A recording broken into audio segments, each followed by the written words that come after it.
coach, and I think his team reflects his personality. Just cool, calm, and collected. LaVell Edwards' grandnephew, Corey Edwards, kicks off, and no chance for a return from Malik Deer. And so we'll see Mississippi State's offense come onto the field. You know Dak Prescott, he's now in the NFL with the Dallas Cowboys and having success there. And so his understudy, Nick Fitzgerald, a sophomore from Richmond Hill, Georgia, was an option quarterback in high school. Yeah, completing about 57% on the season, 7 touchdowns, only 2 interceptions. But he's got to have more production through the air. He leads the team in rushing, but the air attack has to come to life at some point tonight for Nick Fitzgerald. Ashton Shumpert starts at tailback. Their normal starter, Brandon Holloway, out with an ankle injury. He didn't even make the trip to Provo. And the quick hitter on the outside for a first down to Mr. Reliable Fred Ross, who last week was anything but. Yeah, he dropped passes, dropped punts, and right away, how do you get a receiver involved? Dialed into the game, you go to him early and often, as they did right there to Fred Ross.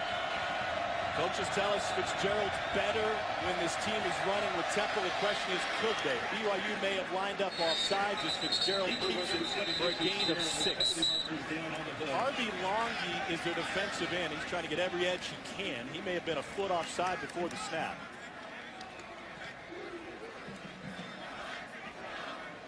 Offside.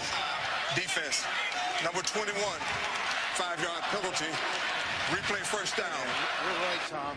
It seems more and more in college football, guys are getting so close right here. Look how far he is, or actually past the ball about half the yard. Just get a jump start. A little bit of an advantage. He may be a little thirsty after he saw how Mississippi State's left tackles played last week against Auburn. He'll have some opportunities today. So 1st and 5 for Nick Fitzgerald out of the shotgun. Ashton Shumpert fights his way through and is able to pick up 4. And what a great start to this game for Mississippi State's offense. Yeah, that's a good point. A nice mixture of first down pass to Fred Ross. Then you come back with a couple of runs. Nick Fitzgerald, you have the offsides. It's a nice mix for Mississippi State so far. You take a shot. We'll keep it on the ground on 2nd and 1. Shumpert will grind it out. And they'll get a fresh set of downs. What a different start last week. Mississippi State got a pick in the first quarter. They had a short field to work with. The very first play, an offensive lineman went the wrong way. The second play, the wide receiver dropped a sure touchdown. And on the third play, Fitzgerald spiked one in the turf. On 4th down, they doinked a chip shot field goal. Yeah, they would have.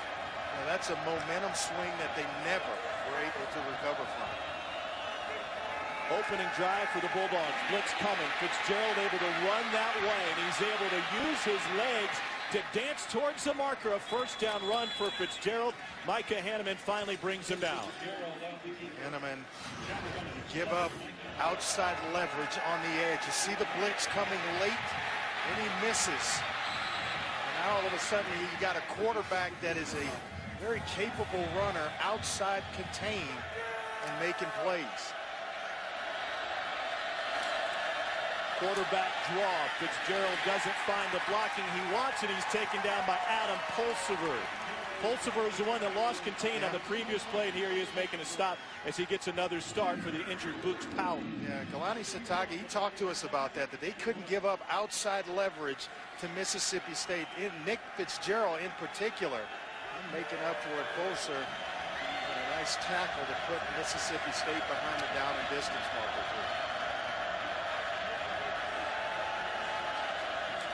Play action. Fitzgerald pulls it back, now lets it go, and he fits it in for a first down. They erase all of that yardage on the completion of Donald Gray that goes for 13. Yeah, nice job here, working to get open. Watch the push, and then continuing to come back for the football. That's the difference in a catch and the ball being batted away. If you continue and you have tight coverage, work yourself back to the quarterback and keep your body between the ball and the defender.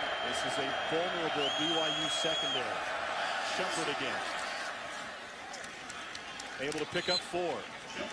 Andre Malik Deer in the slot. Previous 2 plays uncovered to the far side of the field. That was a guy that Dan Mullen talked to us about, wanting to sort of force feed the football to and maybe produce some big plays. He's down here right now. For him to get the football here early in this ball game. Shumpert again. Gain of 1. Logan Taele with the stop for BYU. So many offenses now with that RPO, run pass option. Show it to Shumpert and spin it out to Deere. He is magical in the open field when you get him one-on-one. He played just about everywhere in high school, all over the field. First third down of the opening series for Mississippi State. Too much trying to find Malik Deere, and that would bring up 4th and 5 from the 25-yard line. He had him uncovered. The defensive back to that side or linebacker is just way off. I mean, you could just raise up, pretty much give him the football off the snap, and he'd run for the first down.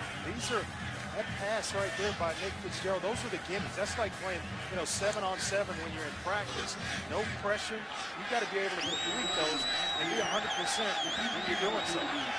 42-yard attempt for Weston Graves, junior from Flowood, Mississippi. Not an automatic for him. Indeed. And for the second straight week, Graves misses one left on Mississippi State's opening possession. It cost them momentum in a big way last week against Auburn. Yeah, it really did. It hit the upright last week. That's why I said it's not an automatic. I think there's music playing between his ears, and you see Dan Mullen. We're going to need you at some point in this ball game. Mullen told his guys all week, you got a choice. You can either be tough or not, but you got to be tough tonight. Kicking game off point for Mississippi State.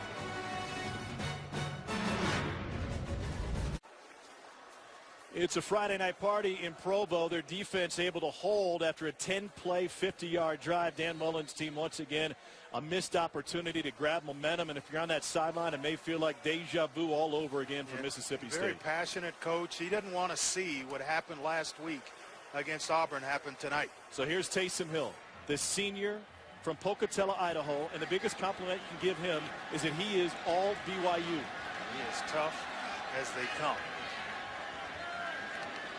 He has fought through 3 different season-ending injuries. And on the first play, he goes play action, and he nearly threw it to Richie Brown. Leading tackler for Mississippi State almost had a gift of an interception. Right away, Mississippi State, they told us, and Mullen told us, hey, we have nothing to lose. We're going to bring some pressure. And they're showing it on the first play of the game. First defensive snap for this Bulldog defense. Richie Brown coming off of a career-high 14 tackles last week against Auburn. Come back here and run the football with Jamal Williams. Second best rusher in college football. And here he is on the left side. Able to bounce it to the outside. And he will fight for a couple more yards. He'll get his forward progress at the 31. Jonathan Calvin credited with the stop after a gain of 6. Bulldogs showing some toughness that Dan Mullen talked about at the end of that run by Jamal Williams. But you see the last 3 games here, 84 rushes, over 7 yards per carry. Look at the last stat, 9 touchdowns. Just production from that position. And last time out, he did it against a great Big Ten defense. 30 carries, 163 yards, and 2 touchdowns on the road at Michigan State. Here's 3rd and 4, and this is where Taysom Hill can be dangerous. And it's batted away at the line of scrimmage. BYU will go 3 and out. Looked like Nelson Adams may have gotten his big paw up to knock that one down. Trying to go to Mitchell Jurgens in the slot. It was that area you could tell was going to be voided out. And Taysom Hill goes right there. Tell you what, nice job up front by Nelson Adams, the big fella, 6'3", 305, able to get a paw on it and knock it away. Johnny Linehan, 3-time national champion rugby player for BYU from down under, will kick it away. Whoa, that's going to draw a flag. Wow. Michael Davis, the senior from Glendale, California, with no regard, taking out Fred Ross. He didn't even try to track the football and where it was going. He just beeline for Fred Ross, who's last week had some struggles in the punt return game for Mississippi State. Kick catch interference. Offense number 15. 15-yard penalty from the spot of the foul. First down. And this wasn't a hard one to call. You could have seen this one from the Great Salt Lake. I mean, right into Fred Ross. You have to identify and know where the football is at all times. I'll tell you what, that one's just obvious for the officials. That might be the easiest flag they throw all night. He's their best cover corner, a guy that can shut down one side of the field. He's going to have his hands full tonight with Fred Ross, though. Converted wide receiver. He had a pick last week against Michigan State. Harris Williams now in a running back for the Bulldogs. Fitzgerald lets it go deep down the sideline. Too much. Trying to find Gabe Miles.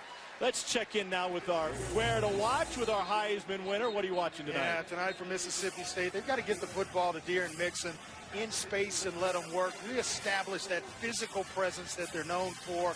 And for BYU, feed Jamal Williams. We saw him run the ball in the last possession.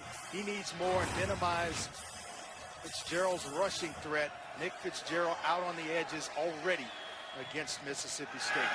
They will swing it out this time to try and find something on the edge with big Jordan Thomas, their tight end, and he's able to bring up 6. They're already spreading the ball around a little bit. And we met with Dan Mullen last night. He said, listen, you can call it a rebuilding year if you want, but the bottom line is we've tried, guys, and it hasn't worked. So everyone's going to get an opportunity to show what they can do. Yeah, but this program, he's kind of handcuffed coming into the season. A lot of guys, a couple of guys leave for the NFL. You have some guys you lose to injuries, even Brandon Holloway out tonight's game. It's tough when you don't have all your players. 3rd and 4. Fitzgerald dances away from pressure. He's one downfield and too strong for Donald Gray, who had 10 yards of separation on Fred Warner, the linebacker. Yeah, there's a weak part of Nick Fitzgerald's game. It's the deep ball, being able to just drop it in a bucket down the field, put some air under it where Miles or Donald Gray can just run under the football. Right here, nice job of working the pocket and escaping, but I'll just throw him a catchable ball. Just put one out in front, put some air under it, and that's exactly what Dan Mullen's telling him right now. Fitzgerald only completes 45% of his passes on 3rd down this season, one of the worst marks in the SEC. We got multiple flags on this Mississippi State punt. And we'll redo it. It is 4th and less than 5. Have to take advantage. Substitution infraction on the defense. 12 in the formation. 5-yard penalty. The penalty results in a first down. So 2 huge penalties on the possession. First, the kick interference penalty cost them 15. Now this one resets the downs for Mississippi State. Yeah, who, as I was just talking about, has to take advantage of this field position. They got a late reserve trying to get off right at midfield. Yeah, you see it right there at the top of your screen and unable to do so. One even outside the numbers at the time of the snap. Sometimes they'll give you a little bit of leeway if you pass the numbers and you haven't quite made it across the sideline. You're still on the 0 of the 50. They're going to throw the flag. 3rd flag against BYU tonight.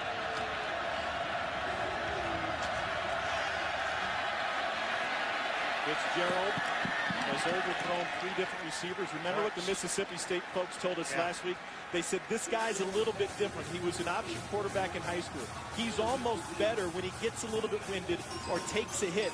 Then he doesn't overthrow as many guys. I think that's why they run him early in the ball game, to get him settled in. And we talk about this every week. As quarterbacks, how do you get yourself settled in? Well, for Nick Fitzgerald, it's being hit. After he's run the football, he settles down. That's what needs to happen here. Just let him run it. Inside handoff to Harris Williams.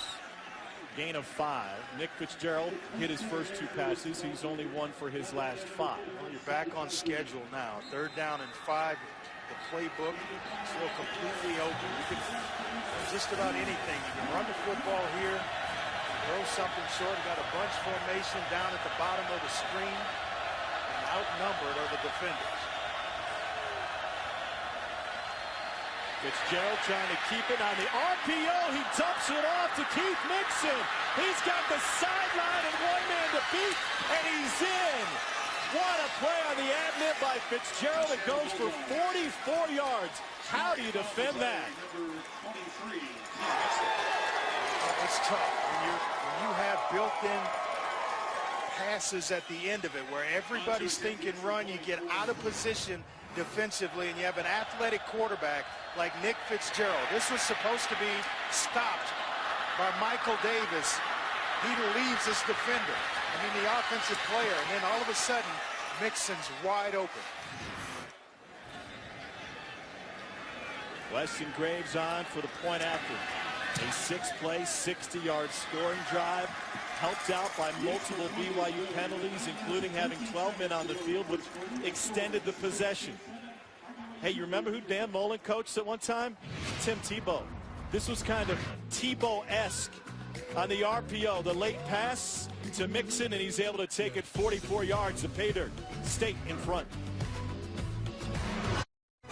ESPN College Football, brought to you by Dave & Buster's, the only place to eat, drink, play, and watch sports. True Blue Foam is a long-standing homecoming tradition. Across the street at Helaman Field, students slide and dive all around in the suds. Made from using blue-dyed soap, a water hose, and a fire extinguisher. Did Cole make your way over there yesterday? We did. We had some free time. I was busy eating barbecue. I thought you were Stuffing myself. I thought you were buying that Jayhawk costume in the stands. BYU, and the student section has been subdued by Nick Fitzgerald on that run-pass option. They covered 44 yards. Hey, well, what a nice athletic play by Nick Fitzgerald. Just carried it out. Draws the defense to him. Nice little flip. And what about the confidence boost for a quarterback like this? Well, for the entire team. You have excellent field position, and then you're about to blow it a second time. Come through with one of those. That's nice. No chance for a return for BYU. Their second possession forthcoming. On Saturday night in primetime, number 2 Ohio State, number 8 Wisconsin will meet up in a top 10 matchup for the first time in 62 years. And Urban Meyer's looking for his 160th career win as a head coach. Number 2 Ohio State, number 8 Wisconsin, Saturday night at 8 Eastern on ABC. Should be a tough physical football game there. Urban is undefeated in the month of October since being hired at Ohio State. He's got a pretty good quarterback he can lean on. 19 touchdowns responsible for this year. J.T. Barrett leading the Big Ten. 5th in total offense or total yards. Good again. They're one of those programs you just pull and plug in. Taysom Hill will keep it and try to work his way on the left side of the line, and is able to pick up 5 yards. It's a dangerous combo with him and Jamal Williams. Yeah, so good at that. I mean, he was in the spread for so long, and he's excellent at doing it. Remember, this guy was a Heisman Trophy candidate a couple of seasons ago, and then now he's kind of remade his game to fit Ty Detmer, who did win a Heisman in 1990, fit his system. Now more of a pocket passer. You turn the film on, you are impressed with Taysom Hill. Just the 5th play of the night for BYU. And a second carry for Jamal Williams.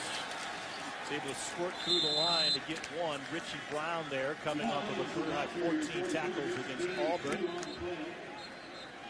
He's a graduate, Campbell Trophy semi-finalist, also on the Nagurski and Butkus list. 7 tackles there, career high last week, 14 against Auburn. They were playing the run game pretty well until last week against Auburn. And Cameron Petway torched him. 39 carries of 169 and 3 touchdowns. A career day of his own. I wonder Richie Brown made so many tackles in that ball game. They go empty here, 5 wide on 3rd and 4. 4-man rush, able to put pressure on Hill. He's able to escape, and he picks up the first down. Gain of 7 on the scramble by Taysom Hill. And don't look for him to slide feet first much. He is well put together as a quarterback. We visited with him yesterday, and you talk about a guy that has done some work in the weight room to kind of rebuild his body. Built now like a tank, and a guy that will take on defenders. You mentioned it earlier, the 3 season-ending injuries that he's had to bounce back from. They don't get any tougher than Taysom Hill. He's listed at 6'2", 235. That's a big old bruise on his right bicep, by the way. It's about the size of a softball, an indicator of all the hits that he takes. They pull it back, try to escape trouble. His legs will provide another BYU first down. Taysom Hill doing with hustle and heart as Leo Lewis forces him out after a gain of 11. And plays like that, your teammates feed from him. He's a three-time team captain in 14, 15, and 16. But watch here, push it up into the pocket. Eyes are still down. Everything breaks down, but he's still able to make plays and pick up the first down and make a play with his legs to pick up the first down. How about that stiff arm? A little weight room action right there, Tom. That's why he wears the glove. He cut the heel of his left hand, stiff-arming a Utah defender earlier in the season. And now just the second carry of the night for Jamal Williams, and he's able to shove through for a gain of 8. Now BYU starting to roll a little bit with the run game. Boy, I love watching this young man play. He plays with so much passion. A guy that can run between the tackles. He's in that spread offense for a while, but then now converting himself and his game into Ty Detmer's new pro-style offense back here in Provo. They wanted to go back to the Lavelle Edwards days offensively. Went out and hired Ty Detmer. Tell you what, we got it rolling. On 2nd and 2, Hill reading that in, keeps it in a great tackle in the open field for no gain. DeAndre Ward, the senior from Wetumpka, Alabama, with the stop. He made his first career start against UMass a couple of weeks ago, 3 weeks ago, and just a dynamic edge player who splits time with J.T. Gray. Watch him here. Doesn't get fooled. Has enough athletic ability to get back outside, even giving up a little bit of leverage on the outside to make a play on Taysom Hill. BYU has yet to put it in the air this drive. Now a 3rd and 3. He's not afraid to throw this hitch to the wide side of the field here with the corner out there. Plenty of arm strength. That's Nick Kurtz to the near side. Hill looking that direction. Kurtz comes back for it, sheds a defender, and he's forced out of bounds near the 27-yard line. Gain of 17. Good call, partner. Yes, had a foot injury. Hurt Kurtz did. To watch him push him off here, and it come right back down the stem. The ball's right there as he comes out of his break. It's timing on the part of Taysom Hill and Nick Kurtz. He lost Cedric Giles, the corner who hadn't played all season until he returned to action last week against Auburn. This is when you go right back. Canada, Squally Canada back is the back for Taysom Hill. He's elusive himself. And some explosiveness to his game. Washington State transfer on the field for the first time tonight. They'll give it to him. Trying to follow his lead blocker, Algernon Brown, but finds nothing. Mississippi State, they told us they're going to put a lot of defensive linemen. They're going to really stay on top of that, but they want to rotate. They want to pressure. A lot of guys in the box. They try to make it tough for this BYU offensive line who's just really been mauling people the last couple of weeks up front. They want to make it tough on Jamal Williams and Squally Canada running the football. BYU won a ground and pound game on the road against Michigan State. A week before, they won a shootout here at home against Toledo. Pearson in motion. Pressure coming. Mississippi State brings extra men, and BYU beats it with a pass right over the middle to Colby Pearson. Pickup of 9. Talked to Ty Detmer. He wanted to get him involved. He's kind of the third piece that they've been waiting on this year to come alive. And you turn the film on and watch this kid play. He's wide open. Michigan State got behind the secondary on a couple of occasions last week. Didn't go to him, but nice route here. Put that foot in the ground away from the linebacker closing from inside out, Leo Lewis. And pick up the first down. This is a nice drive, but just short of a first down. 10th play of the drive coming. Jamal Williams in the backfield. On 3rd and short, Hill will keep it. Why mess around? And a big, strong quarterback like Taysom Hill. Forget about the ball handling. Don't allow for the penetration. Just let him go to work. It's funny, you mentioned Ty Detmer, the new offensive coordinator, and that they thought they would get a return to that kind of air raid offense they ran under Lavelle Edwards when Ty passed for better than 15,000 yards in his career, but they're running the ball more. 53% of their play calls come on the ground. And strength up front, size. And they're going to throw with Jamal Williams. The lefty will take off up the sideline. It's another version of a run-pass option for BYU. Getting to it in a different way. We talked about this yesterday a little bit. See him here, keeps the glove on. He's looking, nothing there. Nice job of pulling it down, and you see the speed and explosiveness in which to get down the field, but nothing open downfield for him. Wants Pearson, he's not open. Throw it into traffic, try to become a quarterback, just do what you do best and run the football. Two tight ends set here. Jamal Williams, the back, 2nd and 5. And the fastest player on the team at the bottom. To the end zone, incomplete, no flag. There it is. Flag came down. The coverage by Lashard Durd. He is injured and holding his left shoulder. Nick Kurtz, the intended receiver. Number 25. The foul occurred in the end zone. The ball will be placed at the 2-yard line. Automatic first down. Kurtz is the red zone weapon for BYU at 6'6", 215 pounds. Wanted to just throw him a jump ball. Call this a switch route. One receiver, the outside goes inside. Kurtz goes outside of him, and then the jump ball occurs, and of course the pass interference by Lashard Durr.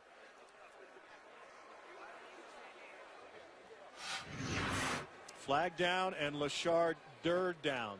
BYU will get a fresh set of downs. They'll be looking at a 1st and goal when we return. Ohio State, Wisconsin.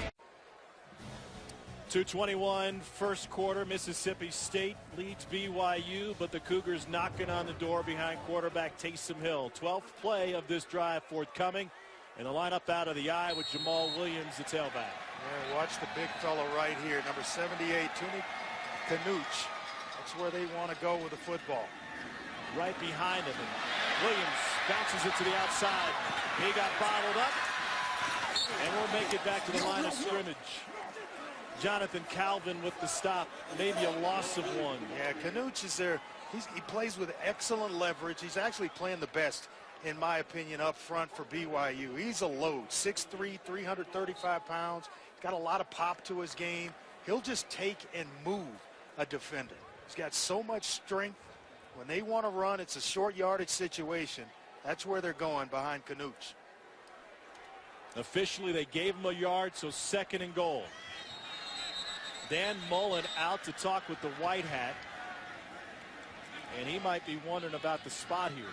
Mississippi State has called timeout to challenge the spot on the foul, the spot on the play. I just don't understand Previous play this. is under further review. You're talking about a yard, maybe.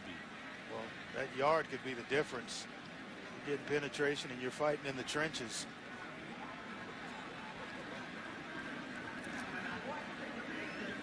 Andre, I can tell you, as a former center, ball on the 2.5, ball on the half or the 1.5, that's a totally different deal. No, I understand, Cole, but I guess my point is this. If you're wrong and you lose your challenge in your timeout over a yard with 2 minutes to go in the first quarter, I think that's a big-time gamble. And he was out of bounds just inside the 3. And I think it's a good risk-reward usage of the challenge here for Dan Mullen, because as Cole talked about, that's a huge difference. You're getting penetration. If they get any push from the half-inch line or where it's marked now, then it's pretty much a touchdown. At the 2.5-yard line, well, that's a big difference. And keep in mind, the replay crew is looking at where the ball was when he stepped out of bounds. So he stepped out just inside the 3 with his right foot right there. No, I think it's still in. Now, right there, and the ball's right about the 2-yard line, maybe right on top of that hash. They marked him out at the 1. So it would be a 1-yard difference. Jack McDonald is our replay official tonight. Dan Mullen's going to win this challenge. Not only win it, but he'll get his timeout back or keep his timeout. Nice job by his coaches upstairs to get that relayed fast enough.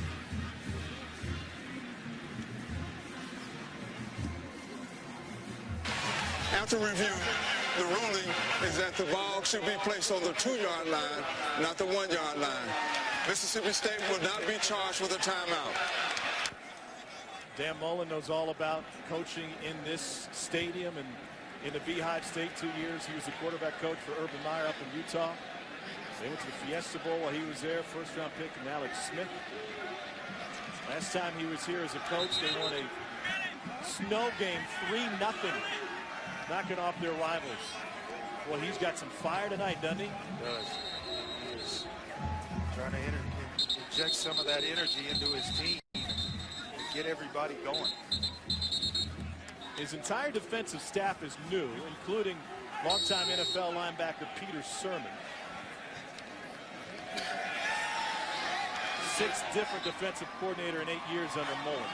He did tell us that they wanted to be more aggressive. We're going to come out, we're going to do that. They got pressure on Taysom Hill early in the first possession. 13th play of the drive. Hill wants to throw. Lobs it, back corner, incomplete. That's going to bring up 3rd and goal. He was trying to find Moroni Pututau. Cole, what are you seeing down there? A.J. Jefferson, one of the league leaders in tackles for loss in the nation. Number 5, actually, in tackles for loss per game. Little dip and rip right there. Comes right through the B gap, hits in Taysom Hill's face, immediately forcing that overthrow. Told us a couple of weeks ago the up and under is his best pass rush move. Showing it there to get some pressure on Taysom Hill. From small town Summit, Mississippi. BYU perfect on 3rd downs this drive. They've converted all 3.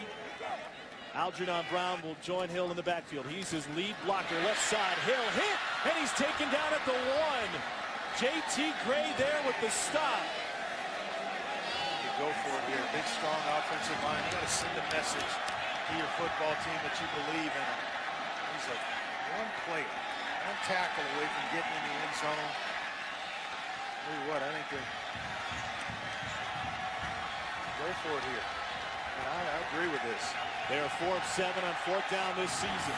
4th and goal from just inside the 1. How many times yesterday did Kalani Sitake talk to us about playing in the backyard? We always went for it on 4th down in the backyard. Street lights haven't come on yet. Play action, wide open. Touchdown, BYU, Hunter Marshall.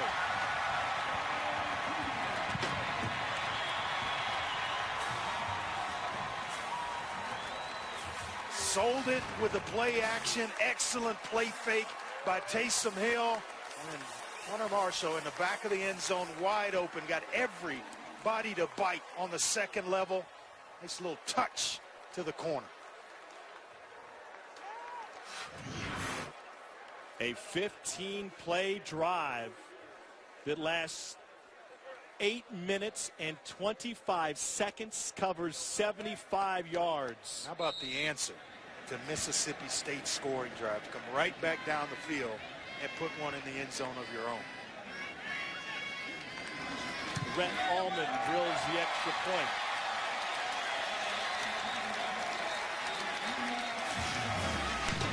It's a man-sized battle tonight. BYU goes play action. They pull it back from Jamal Williams, and they find Hunter Marshall for the score.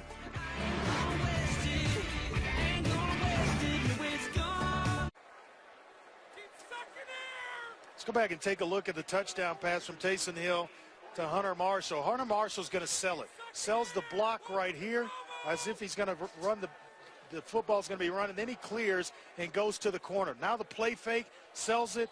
Boy, I tell you what, nice job of execution on the part of Taysom Hill as well as Hunter Marshall. Because the linebackers bit, they thought for sure it was going to be a run. First touchdown of the season for Hunter Marshall. We got a fist fight out here tonight, don't we? No return for Mississippi State. This is exactly what Dan Mullen wanted. Indeed. His guys have showed up big. We got a big one this weekend in the SEC. Number 22, Arkansas playing host to 12th-ranked Ole Miss. 7 Eastern on ESPN Saturday. After losing 2 of their last 3, the Razorbacks are looking to bounce back against the Rebels. And Arkansas is the only program to beat Ole Miss in each of the past 2 seasons. See if they can do it again. Dramatic victory in Oxford last year. That's Saturday at 7 Eastern on ESPN. You talk about 2 different styles. Ole Miss, they want to speed it up and go as fast as they can. And Arkansas, they'd love to just play you right there in the phone booth.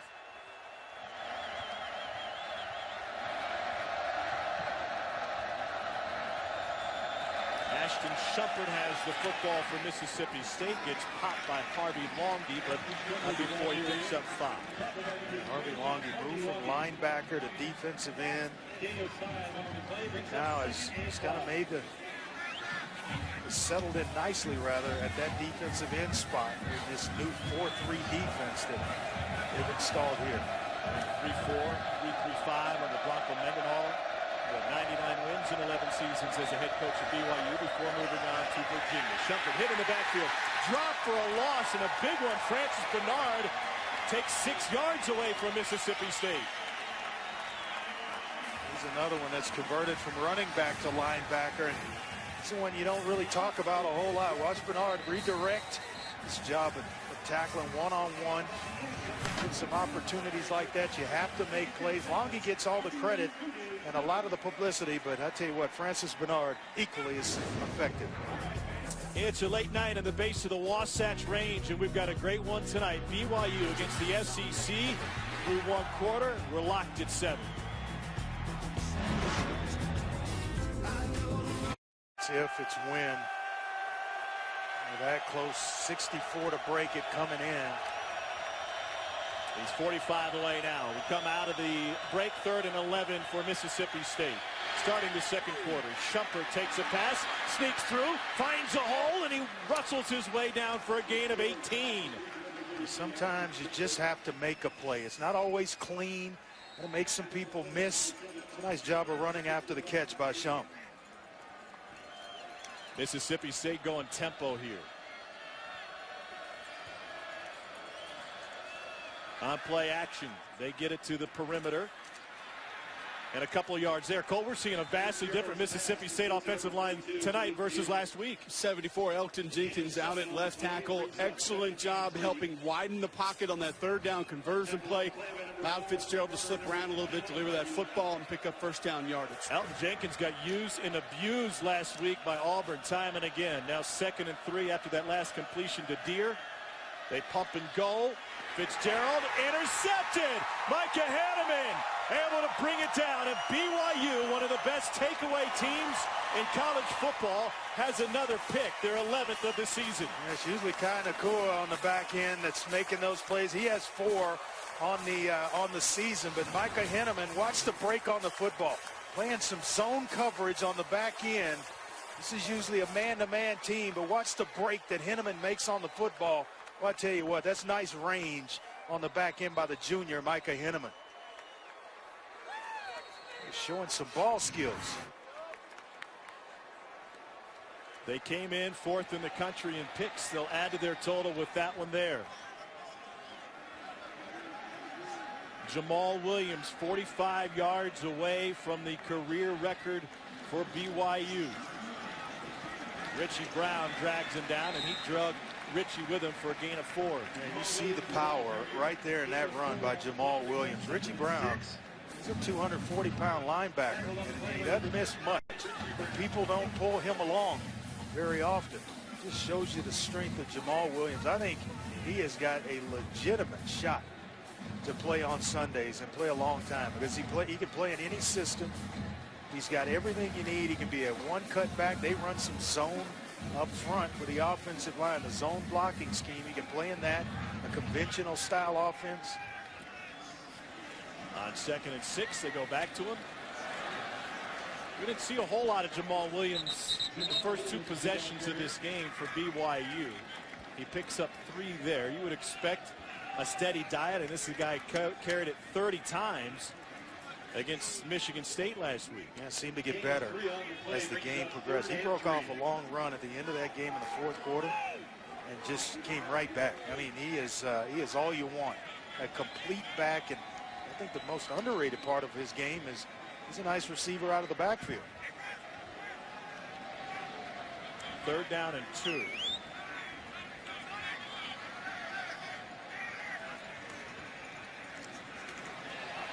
Right back to him. Gain of 3. One of the reasons you may not have heard of Jamal Williams, who got up to a good start in his BYU career, is he was injured for the last half of the season 2 years ago. And then last season, he withdrew from school, wasn't part of the program, went back home to California for personal reasons. So he wasn't involved. He never set foot on the field. In fact, he didn't play basically for a year and a half. The interesting part is that he's back home in Fontana, California. He said, you know, I had some JUCO guys I worked out with, some friends of mine that played at Youngstown State were back home. This one, too strong and incomplete. But we got a flag on the play. And so he's able to come back and jump right back into the thick of things, which is maybe the most impressive part of what he's done this season. He didn't lose a step. Actually, I think he got stronger as a player. This may be roughing the passer on Richie Personal Brown. foul, roughing the passer. Defense, number 47. 15-yard penalty, automatic first down. It's A.J. Jefferson. You'll see Jefferson come in just a tad bit late. I thought it was Richie. Well, Richie had to hit him on time, but I guess a little shove by Jefferson at the end of that. I don't know if that warranted a flag, Tom. A.J. Jefferson will come out for a spell. And he'll have a chat with his guy, Dan Mullen. Dan Mullen wanted his team to be more physical this week, so what did they do? Instead of your typical stretch period to begin practice, they went one-on-one. They worked on goal line. Got a little chippy in practice this week, he told us, where guys wanted to compete. They hit one another after Auburn just out-physical them last Saturday.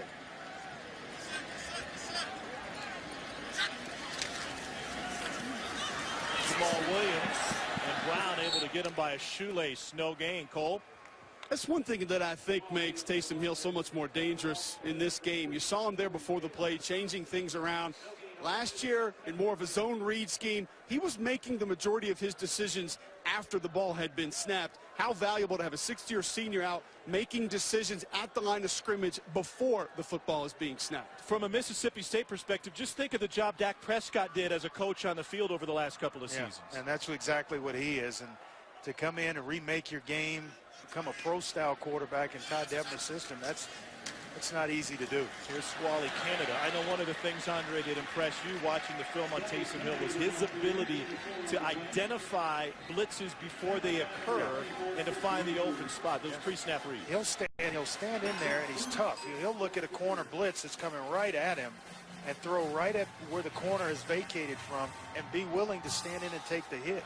Then he reads defenses. He'll push up into the pocket with his eyes still down the field. He's tough to bring down because he's so strong. 3rd down and 6. They stack the receivers both sides. Hill pressured. He'll run and pick up the first down again. Flag on the play. It's going to be another late hit. Taysom Hill has missed time with a knee injury, a broken ankle. Lisfranc injury in his foot occurred in the Nebraska game last year. He is one tough cookie. Just looking at that play, maybe Leo Lewis a little bit late. Got personal foul, targeting. Defense, number 44. 15-yard penalty, automatic first down. The previous play is under further review. Top freshman tackler in the SEC, and Leo Lewis, a leader in this Mississippi State program. I don't know about this one.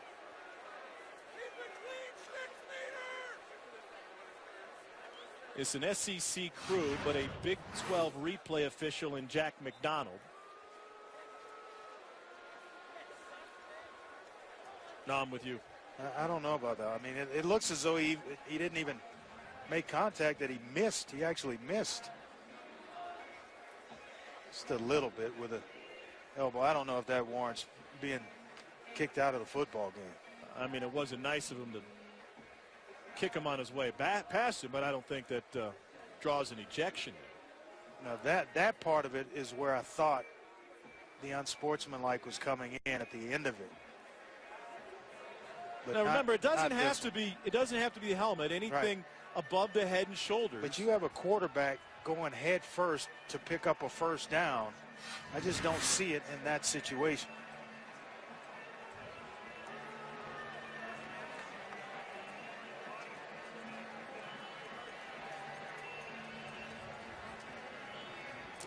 A refresher for you. targeting of a defenseless opponent with forcible contact to the head neck area. He was a runner. Taysom Hill was a runner in that situation, so not defenseless. Certainly wasn't crown of the helmet. The replay can overturn the call, and we'll see what the word is from the group. I don't see this. After review, there is no targeting on 44. Number 44 on the defense remains in the game. You know how big a sigh of relief he's taking right now? His leadership skills belie his experience. No He's doubt. a true freshman, but earlier this year against South Carolina, he lit into the guys at the half. He got in the locker room, and just a freshman, and he challenged the rest of the team. Dan Mullen said all he lacks is experience. He has got a ton of talent, and a guy that he plays better the more he's on the field. Each time out, Leo Lewis gets a little bit better than he was the previous game. He's their leading tackler so far tonight with 5 stops.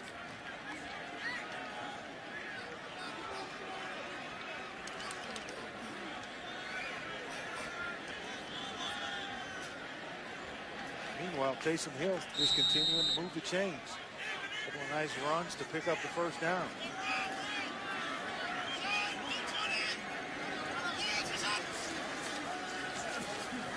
Stands tall, lets it go deep, too strong, and there's a pop at the end of that one on Nick Kurtz. Physical game. Jamoro Graham, they call him Smokey with the big hit there.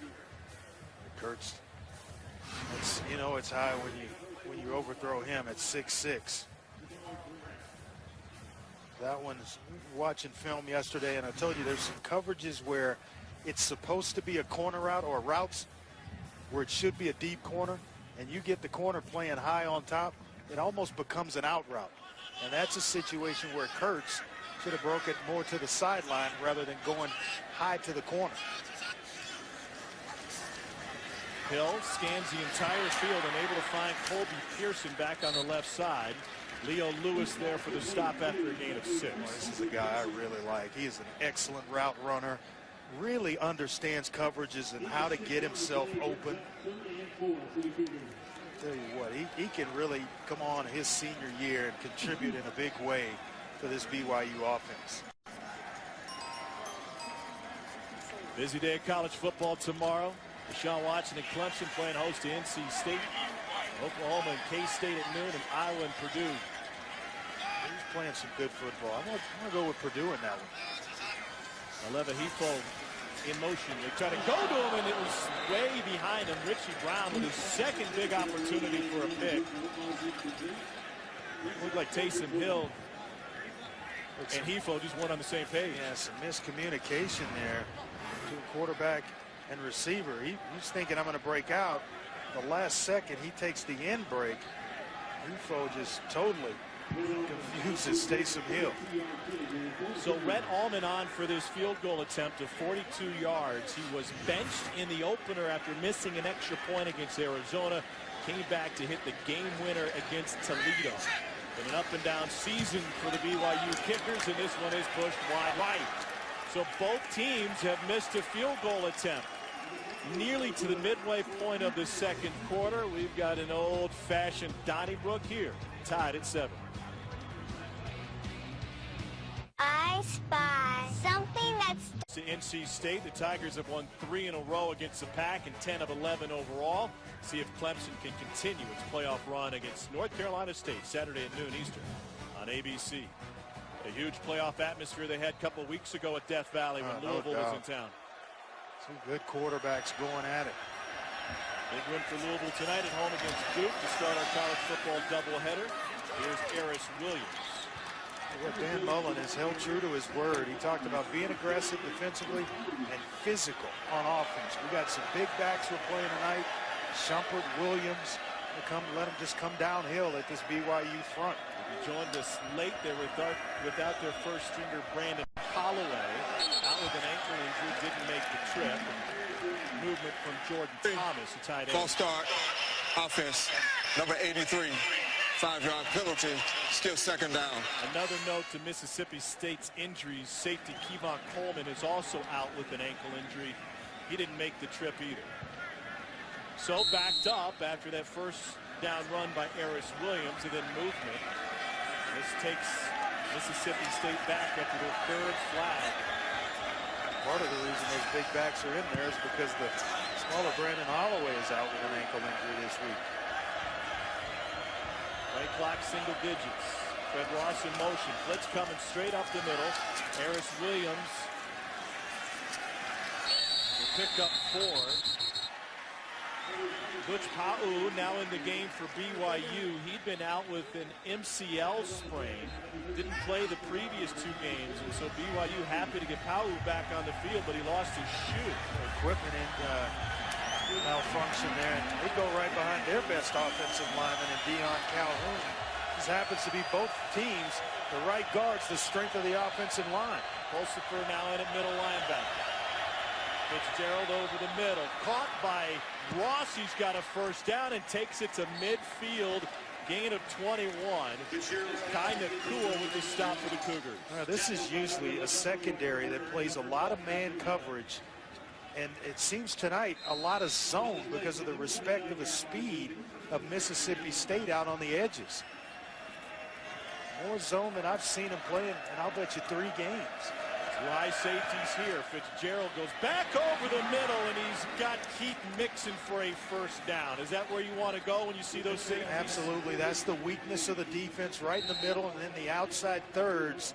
Mixon kind of just sliding inside, and a nice job of timing it up by Nick Fitzgerald. BYU secondary already has 1 pick today, 11 on the season. Linebackers blitz again. Williams can't quite get past it. Fred Warner comes in to stop him after a gain of 3. They're not afraid to send those linebackers up the middle. It's like a completely different offense from a week ago. Blitz in the A-gaps and come right up the middle as you talked about. Able to bounce one of these and catch BYU inside. There's no leverage on the edges. They bring 4 this time. Fitzgerald over the middle again, bobbled by Ross, and he couldn't squeeze it. One of the best wide receivers in Mississippi State history, and he's coming off of a 4-drop game against Auburn. This is well timed. Just as he comes out of the break, that's one that's got to be caught. Does a nice job of widening the corner to give himself the room necessary when he breaks inside on the slant. Just got to hold on to that one. They're down 7. Middle of the field you talked about, it's there again. Draw plan, and those plans scuttled by Taliauli, a loss of 4. He is stout inside, tough to move at 6'2", 305. It's the big fella here just work. He just takes the right tackle, Justin Sr., and just pushes him right back to Nick Fitzgerald. He got him with a hip check. Well, that's one he might get. We'll talk about that one in the film session at Mississippi State tomorrow. Keep the offense on the field on 4th and 11. That odd front where they switch to 3 instead of 4. He's going to play the odds of zone and then rally up and make a tackle. Fitzgerald has time. Caught for the first down. And Mississippi State converts it. They go right back to Ross for a gain of 14. We talked about him having to have a big game. And here he is, having some confidence to go right back to him after he put one on the ground 2 plays earlier. Harris Williams gets stood up and dropped in the backfield. No gain. Pa'u back to make a stop alongside Merrill Taliauli, sophomore from Salt Lake City. Corbin Kafusi in there helping out. Number 90. He's a big kid. 6'9", 270 pounds. Right here on the edge. Basketball player for Dave Rose's BYU Cougars as well. He's returning to the Marriott Center to suit up for BYU basketball again this season. At least that's the plan. Game 2 that time. Maybe to play a little power forward. Yeah, I think so. The funny part is we got an injured player, Deion Calhoun, for Mississippi State. Just talked about him, and they can ill afford to lose him. He is, in my opinion, by far their best offensive lineman. Darrell Williams is the backup there, but they're going to switch some guys around. Michael Story will come in instead, and so Calhoun, the sophomore, will head off. They'll flip desperate to the right side and put Story in on the left side. 3rd down 8. Fitzgerald stands tall again. Fits it in again to Fred Ross inside the 5. 17-yard strike. 1st and goal, State. We were talking about this before the game. Forget last week. Fred Ross will be dialed in. I'll tell you what, you see him moving him. He lines up on the right side. Now he's going up top. They move him all around. He knows all 4 wide receiver positions. 12th play of the drive. Ashton Shumpert leading the way. Fitzgerald able to pick up 2. What it does for you is when you can execute from all over the field, makes it where a defense can't really just take you away with help to that side because they don't know where you're going to line up. But nice job with the hands there in that last play by Fred Ross. 2nd in school history with 160 catches. Got the bunch up top. Watch for an in-breaking route in this area. Fitzgerald steps back, batted, and it falls to the turf. Saitautu was there for BYU. They're trying to go to Shumpert out of the backfield. Yeah, went completely away from the bunch to try to take advantage of the one-on-one coverage to the right side of the screen. It could look like a run. Catch Shumpert outflanking the defense. Just a nice job by the edge players for BYU. 14th play of the drive. Pressure from the right side. Shumpert straight ahead. Stood up at the 1. Butch Powell there for BYU, the sophomore from Anaheim, California. Oh, what a job by Powell. Just catching Shump, who had momentum, and just turning him completely around. We've got a flag down on the play. Outside. Defense, number 21. Half the distance to the goal. Replay 3rd down. It's the 2nd time Harvey Longy has lined up offsides tonight. He's really come on in the last 2 weeks. 3rd and goal from the 1. 14th play of the drive. Fitzgerald keeps. He's in. Touchdown, Mississippi State. BYU had a 15-play drive. Mississippi State answers with a 14-play drive. That's why it's easier from the half-inch line than it is the 2-yard line right there. You got a big 6'5" quarterback, 6'5", 230. You get his momentum going forward. That's easy work. 5:45 off the clock for Mississippi State. This is a throwback, old school, line them up and knock them down type of game. Through the air on that drive, 52 yards to Fred Ross to account for 52 of the 76. Fitzgerald hits pay dirt for his first rushing touchdown of the season. A fun one at Provo.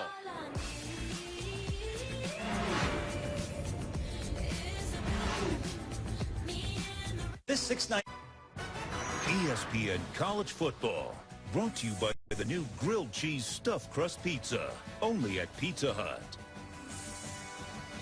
It's a fantastic tradition here at BYU. Since 1924, hundreds of students and alumni have participated in lighting the Y every BYU homecoming. Students hike Y Mountain, light up the 380-foot Y with more than 200 lights. Now they have generators up there to keep the lights going. It's a little more environmentally friendly than it used to be, when in the past they would rip apart mattresses, soak the stuffing in kerosene, haul it to the top of the mountain and light it on fire. A lot of work. A lot of work. BYU's got some work. Got to get Williams back going. No chance for a return. And BYU, with Jamal Williams and Taysom Hill, the centerpieces of their offense, will be back on the field after this. First, they're shaving. Blades. Take a look at BYU's answer to Mississippi State's first scoring drive. Taysom Hill here fighting for yards, picking up a first down, then a nice play to Nick Kurtz along the sideline. That set up the play action pass in the corner of the end zone to Hunter Marshall to tie things up at 7. How do they answer here to Mississippi State going up 14-7. Taysom Hill, 4 of 9 for 35 yards, 7 carries for 33. Kurtz in motion. Hill pressured and incomplete. Trying to find Kurtz that time. Looks like the receivers, Kurtz, Pearson, Efo, he's thinking outside breaks or inside breaks, and they're breaking opposite of what the quarterback's thinking. Williams held kind of in check in the first half of this game. 9 carries, 31 yards, and the long being 8 yards. What, Dan Mullen will take that all night. Mississippi State has almost doubled up on BYU in terms of yardage. Jamal Williams 33 yards away from the BYU career rushing record. And he gets tripped up as he goes forward and surges for a gain of 9, Richie Brown credited with the tackle. Just when you say that, oh yeah, he's being held in check, he's capable of ripping one off on you. Watch the acceleration through the hole right here by Jamal Williams. Well, that's what makes him special. He doesn't get tripped up. He's on the 3rd level and causing problems for Mississippi State's safeties. Well, what a special talent this young man is.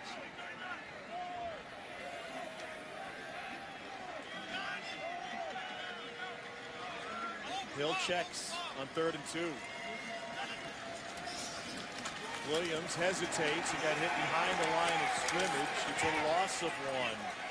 Marquise Spencer, the freshman from Greenwood, Mississippi, in on the stop. They're going deep with those D-line. True freshman who just keeps getting better each and every week for this defense. Well, you see the excellent penetration. Well, this looks like a totally different bunch for Mississippi State than it did last week against Auburn. Big bounce back game for that front 4. Johnny Rugby, Johnny Linehan, senior from Auckland, New Zealand, on to punt it away. And it is a beauty. Ross says fair catch. It checks up like one of Andre's wedges and will stick at the 14-yard line. 2:20 remaining here in the second quarter. 44-yard punt. What a beautiful scene here in Provo, Utah, as we take you from sunset to nightfall in the base of the Wasatch Range. Beautiful. This college football season, stream every game live on the ESPN app and on Watch ESPN. Download the app or visit watchespn.com today.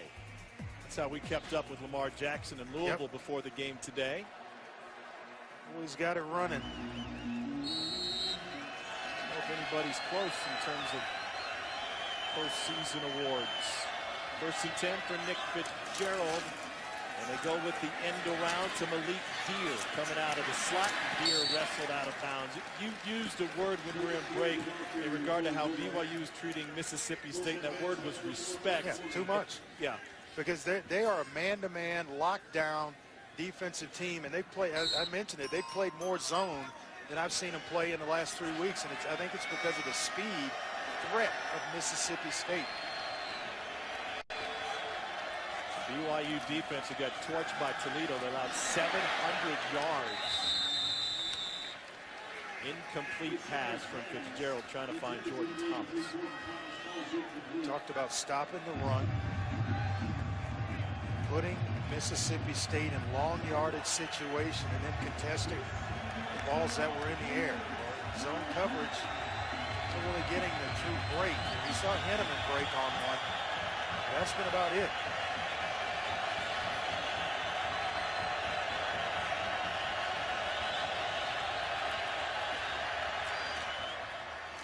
Pass caught short of the marker by Fred Ross, and that'll bring up 4th and about 1. Francis Bernard the stop for the Cougars. This is certainly a punting situation. You have the lead. I don't think Dan Mullen will go for it. He may try to draw BYU off sides, but giving up too much field position if you don't get it here. Smart move to punt the football. BYU will use a timeout to stop the clock. And so with 1:27 to go, they'll be getting the ball back after this punt. So we are about a minute and a half from the Lexus halftime report coming up. Adnan and Joey will be by to talk us through that Louisville-Duke game that preceded us tonight. Urban and Ohio State have been remarkable on the road throughout his career, and bare necessities will catch us up. Maybe we'll talk some investments at the half. Lamar Jackson is the leader right now in the Heisman race. We're still very early in the season. We've got 2 Heisman winners in the building tonight. And against Duke, the fantastic Louisville quarterback had a pair of touchdowns, 181 through the air, 144 on the ground. I'll tell you what, he had some moves in that game that just would make Michael Jordan sick in his prime. He can put his foot in the ground and stop and start as good as any player I've ever watched. Logan Cook to punt it away. Garrett Jurgens back to return. Nice hang time. And BYU is able to find this short punt and take it past the 50-yard line. Mississippi State got deked a little bit there, and Jurgens able to return it for 10 yards after a 33-yard punt. Let's go down to the field and check in with Cole Kubelik. Tom, Deion Calhoun, starting right guard for Mississippi State. They unlaced the shoe, took a look at his ankle, and then hopped on a golf cart with team surgeon Chad Altmaier, wheeled him off to the locker room, so he'll be evaluated at halftime. All right, thanks, Cole. So that means more playing time for Michael Story, and they flip Devin Hesper from the left side to the wide side. Meanwhile, short field here for BYU with 1:21 to go before the break.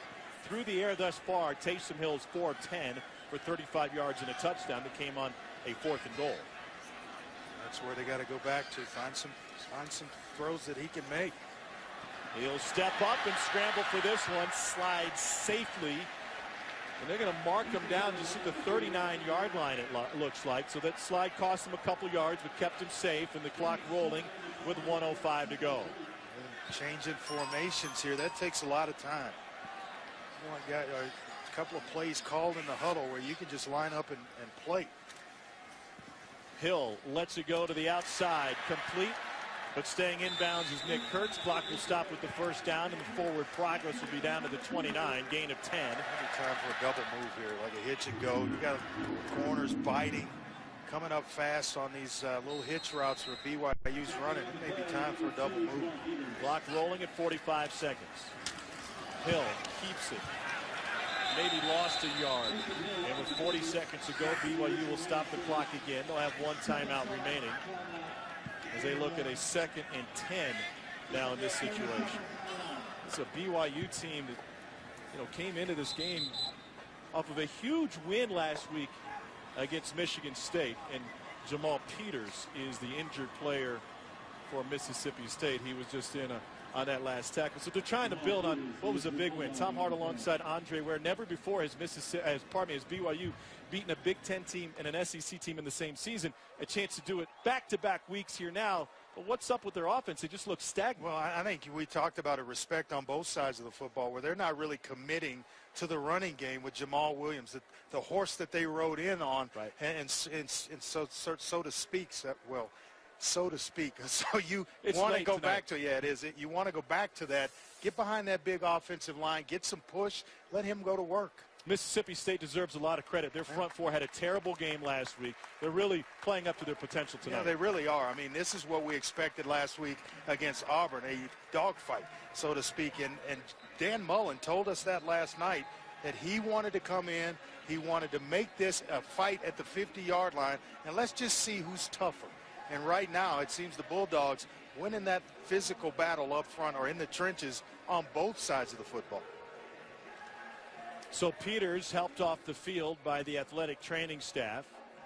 And with 40 seconds to go, Dan Mullen thinking about keeping BYU out of the end zone here. That is vintage quarterback Taysom Hill playing on the grass here, and he throws an interception. Picked off by Mark McLaurin, and he's forced out of bounds at midfield. McLaurin's first pick of the season. He's in for the injured Kevon Coleman, and he returns it 26 yards. He has been close, he being Taysom Hill, to throwing an interception on a couple of occasions. He's thinking zone where the Receiver's going to sit down. Mitchell Juergens breaks it out, thinking man-to-man coverage. There's the miscommunication. And the result's the interception. 7 touchdowns and 7 picks this season for Taysom Hill. See if Mississippi State takes a couple of shots. Here comes the blitz up the middle again. Fitzgerald stands tall and incomplete. 3 timeouts remain for Mississippi State. Now 27 seconds left on the clock. Remember, their kicking game has not been strong, so if they want to take some shots, you figure they're going to try to get it all the way to the end zone. There's plenty of time, and where's Fred Ross? Locate number 8, because at some point, that's where Nick Fitzgerald's going to go with the football. He's made some outstanding catches for him to move the chains.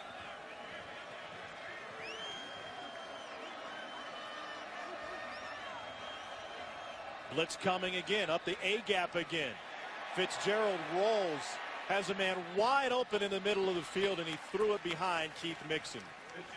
How tough is that throw when you're rolling right and you got to come back? It's a throw that should never be made. You're late, and then you're going back across your body to make the throw, and you can't get much on it. Very few guys have the arm strength to make that throw when you're going right full speed, and you're going to try to stop and throw back across your body late in the middle of the field. Bad things happen. Both quarterbacks have been more dangerous with their legs tonight. To the screen, and that's blown up. Dontavian Lee, no gain. Francis Bernard with the stop. This is what we're used to seeing. This type of defense, this look by BYU, more aggressive, playing a little more downhill. Bernard making some plays. Longy making plays. BYU stops the clock with 7 seconds to go, expecting a punt here momentarily from Mississippi State. Celebrating its 12th year, sponsoring the Good Hands Field Goal Nets, All-State makes contributions to participating universities' general scholarship funds for each field goal and extra point kicked. To date, All-State has contributed millions in scholarship funds. Well, that shot you talked about is going to come now. 12 seconds. You may be lucky enough if you get it out fast enough to get 2 of them. Well, 4th and 10.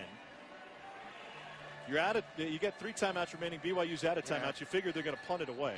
I think so. You would think here. Because if you turn it over on downs, BYU has a chance. He's coaching them up hard, though, but you're right. 14, you're up in this game. Go ahead and punt and play defense.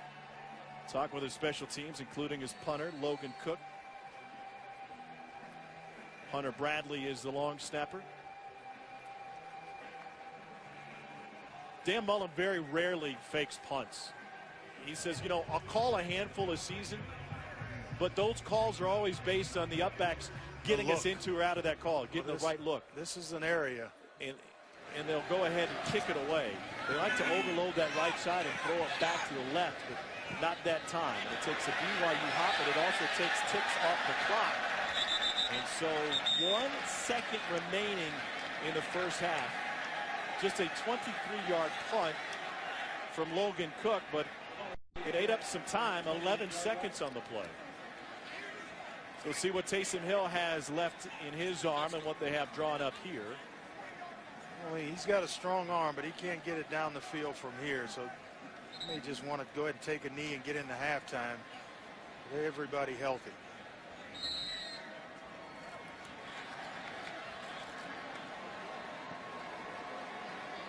Mississippi State's going to put 3 on the line and BYU in victory formation. They dropped 8 originally. Cougars will take a knee on this homecoming Friday night. It's a 14-7 lead at the break for Mississippi State. Cougars will receive the second half kickoff. Their offense held to 126 yards in the first half. Nice bounce back performance for Mississippi State's defense. Either quarterback setting the world on fire with their arms. Hill 5 for 12 for 45 yards and a pick. 2 others that were nearly picked. Let's go down to the field for Cole Kubelik. Coach Mullen just.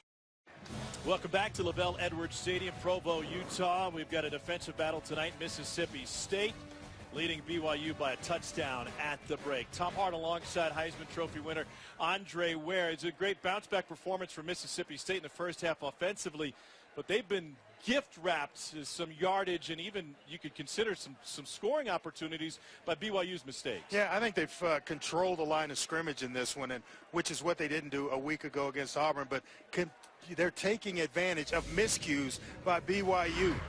12 men on the field, you see here running off the field. All of a sudden that sets up the next play. A nice pass from Fitzgerald to Keith Mixon, who takes it in for the touchdown. Then you get the offsides penalty, lining up offsides, an easy one, a gimme, puts it at point blank range, and then Nick Fitzgerald, big 6'5", 230-pound quarterback, makes it easy work. Only 126 yards of offense for BYU in the first half. Time of possession belongs to the Cougars. Most of that coming on their touchdown drive. They had a 15-play drive that ate 7 minutes and 43 seconds off the clock. So have an old school smash mouth football first half. BYU's used to playing in close games. All three of their losses this season have come by a combined 7 points. You got an opportunity here coming out of halftime, getting the ball first. Get this game right back on track. Aleva Hifo and Garrett Jurgen's back to return for BYU.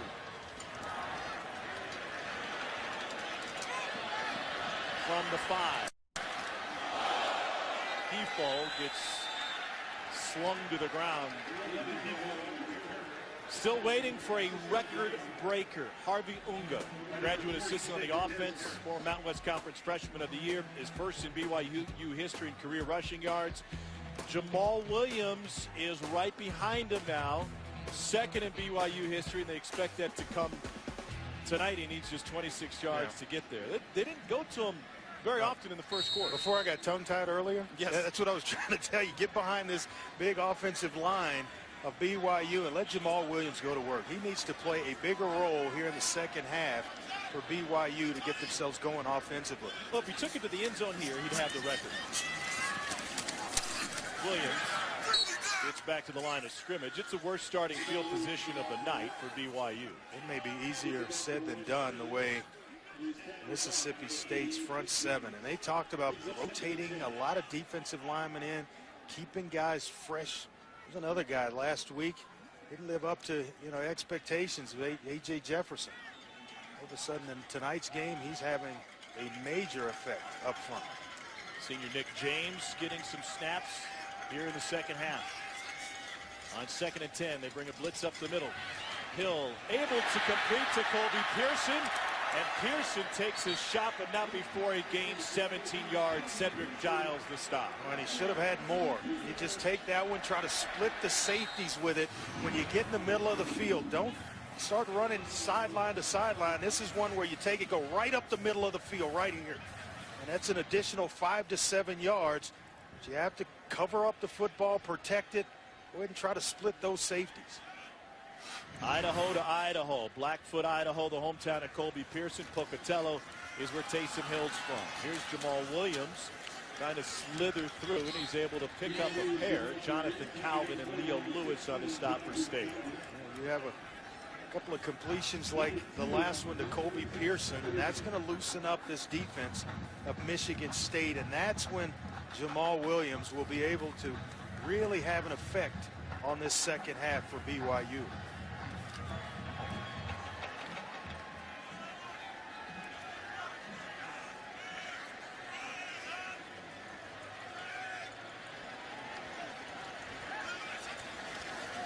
Here's Williams behind Algernon Brown. And a stiff arm to take him past the 40. Gain of 6. J.T. Gray, the stop. Cole Kublik, what do you see? Jonathan Calvin, you mentioned him on the last play, Tom. Some of those edge defenders for Mississippi State really using the sideline as their friend. Force that stretch play to the boundary and use that sideline to force the running back to cut north and south. Nice job by the edge defenders so far in this game for Mississippi State. Yeah, not in that case. Algernon Brown just basically gave Jamal Williams a pathway to pick up about 8 yards on that last play with One a heck of a block by the fullback. On 3rd and 2, Hill will look to throw. And on the little slant, completes it to Nick Kurtz for the first down. And this drive continues. It was funny when Ty Detmer took over as the offensive coordinator this season, his first year being a coordinator and coach at the college level at any position. He said, you know, I got here and people expected, well, they're going to sling it around. This guy won the Heisman. He won, played for LaBelle Edwards. Certainly they're going to be a pass-happy offense, not so fast. This is a run-based offense, especially with the personnel he has now. I was joking with him. I said, how do you contain yourself? Why aren't you just more wide open? He says, well, we got good backs and we got a good offensive line. That's the strength of our offense, not built to really sling it around just yet. Hill on play action. They want to stretch it a little bit, and that pass falls incomplete. So how many yards did we have in one move yesterday? Well, we weren't able to catch the secret Heisman handshake between Ty Detmer and Andre Ware, back-to-back Heisman winners. You were quick with that one. Well, how about this one? Here's a surprise for you. In their Heisman seasons, my guy threw for nearly 4,746 touchdowns. Detmer outdid you, almost 5,200 yards, but you had 5 more scores than he did. Oh, boy. Tell you what, he's a heck of a guy. Back-to-back Cougars winning Heisman. How about that one? Indeed. Here's Canada with the carry. It was interesting, the progression of Ty Detmer's coaching career. He was at St. Andrew's Episcopal School in Austin, Texas. When he took over the program, they hadn't won a game. They won some big games against their rivals. And he said, listen, I got a point in my life where I had to kind of make a decision. Is this something I'm going to chase and accept the challenge, or I'm going to just stick and stay where I'm comfortable? Well, as soon as another former Cougar, Kalani Sitake, got the head job here, he reached out, and Ty Detmer couldn't resist the urge to come home. A lot of people wanted Ty Detmer in coaching, and I think he's in full-time now, going forward. 3rd and 3, deep ball from Hill. Incomplete. Jonah Treneman had a step or two on Jamal Peters, who's back on the field. He knew that deep ball was coming at some point to Treneman. He's the team's fastest, one of the fastest players on this team, and certainly a deep ball threat, but this one, you got to make that catch. You get about 3 of those in a game, and you need to hit at least 2. Those two hooked up on the first play of the game against Toledo for 75 yards. And what was the first score in a shootout between the Cougars and the Rockets? Johnny Rugby will take his time. And Ross takes a fair catch at the 13-yard line, 35-yard punt from Johnny Linehan. 14-7, Mississippi State with the lead. Smoked turkey. In the numbers. Back to football, and Eris Williams over the left side picks up 8. Francis Bernard the stop for BYU. The way they describe him, big back that can get you some tough yards inside. He's certainly done that tonight. They're just kind of wearing down that front of BYU. 6'1", 217. Right back to him. Another first down. Guy Nakua trying to wrestle him out of bounds. A pickup of 12 that time for Williams, sophomore from West Point, Mississippi, just around the corner from Starkville. You see him getting Keith Mixon and Fred Ross at the top of the screen on the same side of the formation. Back to the ground game. Hey, it should come as no surprise that Dan Mullen can get in a routine when his team's able to run the football. When he was a first-year coach at Mississippi State, early in his coaching career at Mississippi State, they took on a Florida team. That was when Florida was still loaded. They ran the ball on 42 consecutive offensive plays. That's amazing. Sounds like something Paul Johnson would do. Yes, it's more fitting for Paul Johnson's offense. And here they run it again. And they run it with Williams again. And Williams may want a breather here. Remember, Brandon Holloway, the little scat back starter, did not make the trip. He's out with an ankle injury. Shumpert will replace Williams. Now it's just turn it over to the offensive line. Let them have some fun. Those big grunts up front, push some people around. Balanced attack for the Bulldogs, and they go to the air. Fitzgerald has room to run. He almost got tripped up, and now he'll scramble with it. Did not slide, and that helped him pick up another yard and a fresh set of downs for Mississippi State. And right there, you can see how the game has changed. The targeting penalties and the ejections after targeting. Right there was a point in time Nick Fitzgerald would have taken a shot going towards the sideline, not getting out fast enough. There you see Henneman pull up and not take the shot on Fitzgerald. A couple different BYU defenders have been tossed for targeting. A run pass option, and they sling it out to Donald Gray. And Gray gets taken down by Dian Lake. In fact, we're talking with Kai Nakua yesterday, and he said it's definitely changed the way I play. I used to be a headhunter in high school. Yeah, you'll see here Henneman. Watch Henneman come into the screen here late. That's usually a time where either Michael Davis or Henneman would have taken a shot on a quarterback that's not getting out of bounds fast enough. I think that shows you that the rules in place have really had an effect on the game. They have changed player behavior in the name of player safety. 2nd and 6, ball on the ground. On the zone read, a late rip, but Williams able to recover. They'll lose a yard. That's where ball handling is a premium. They dap each other up. Hey, my bad. But they dodged one there. BYU looking to trying to cling to any hope here against this running game of Mississippi State. Fine line.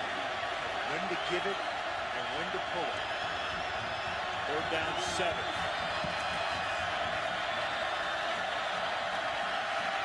Fitzgerald all day and overshoots Justin Johnson. So the fumble, a key play, and they're looking at 4th and 7 now. Remember, surprised they missed a field goal. Yeah, I'm surprised they didn't run the football and maybe get it down to 4th and about 3 or 4, and then certainly have the thoughts of going for it on 4th down. Prime real estate in terms of field position and when you would do it. Garrett Jurgens back to return.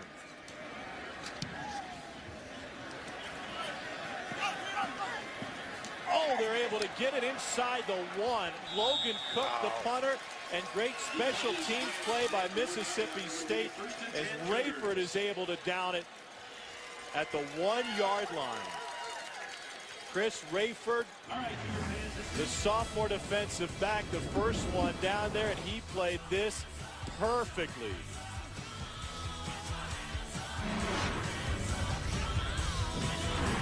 Is floating in the night sky. It's absolutely beautiful. Not just the why, but everything. See if I can get in the mind of Ty Detmer here and maybe have him take a shot down the field. Go deep. They'll go to the little hitch to Jonah Trineman. That'll give him some breathing room. Gain of 7. Just thinking, you're running it in there. They've been stout. You got another flag on the play.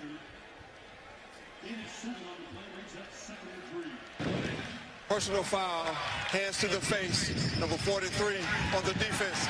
15-yard penalty, automatic first down. Fletcher Adams, the freshman from Brandon, Mississippi. Well, that'll give you some breathing room, but look here on 79, you'll see Fletcher Adams with his hands right under the face mask of Andrew Idy. I'm thinking, when you're backed up like that, you're on inside your 1-yard line, why not take the shot?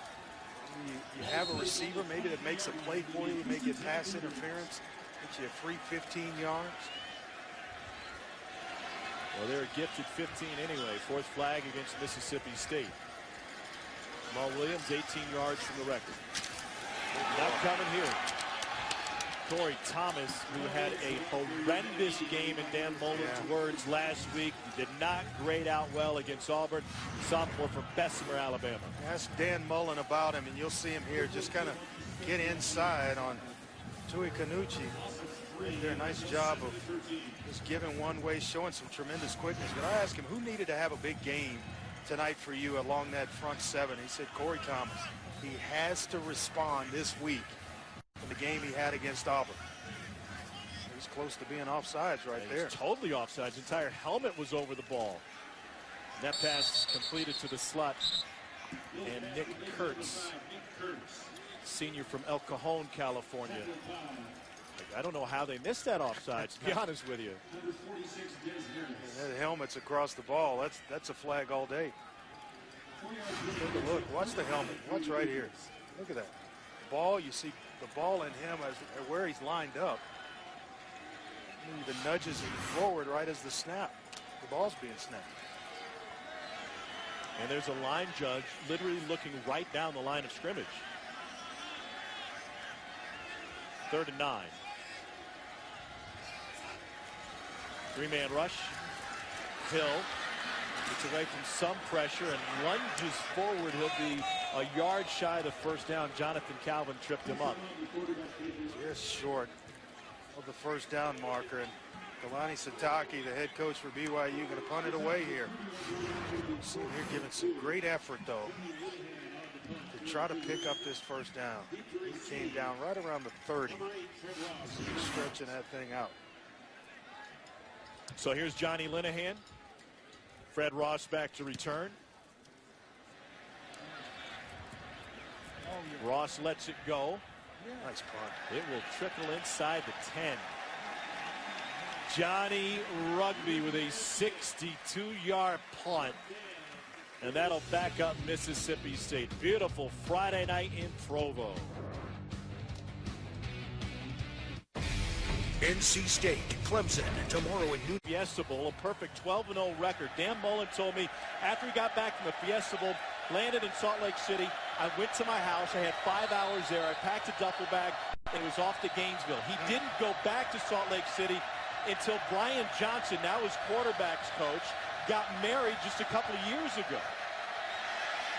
So I went to Brian's wedding, able to drive by the old house, take a look at it, and he and his wife, Mullen's wife, able to come back and enjoy their old stomping grounds. She went to dinner last night at the Italian restaurant where he proposed to her. Yeah. I'll tell you what, that video with the Gatorade bath or water bath, they almost drowned her. They caught him right in the face with that one. In the face. In the face. 2nd and 7. Harris Williams picks up 4. I mean, this is not how you draw. No, this is not how you get a Gatorade bath. I mean, turned right into it. Wow. That's got to be cold, my friend. Urban looks a little young in that one, huh? Woke him up, didn't it? Big one with Wisconsin Saturday primetime in Madison. That's where game day is, and be some cheese curds devoured on State Street, that's for sure. 3rd and 3 here. Williams going for a loss in the backfield.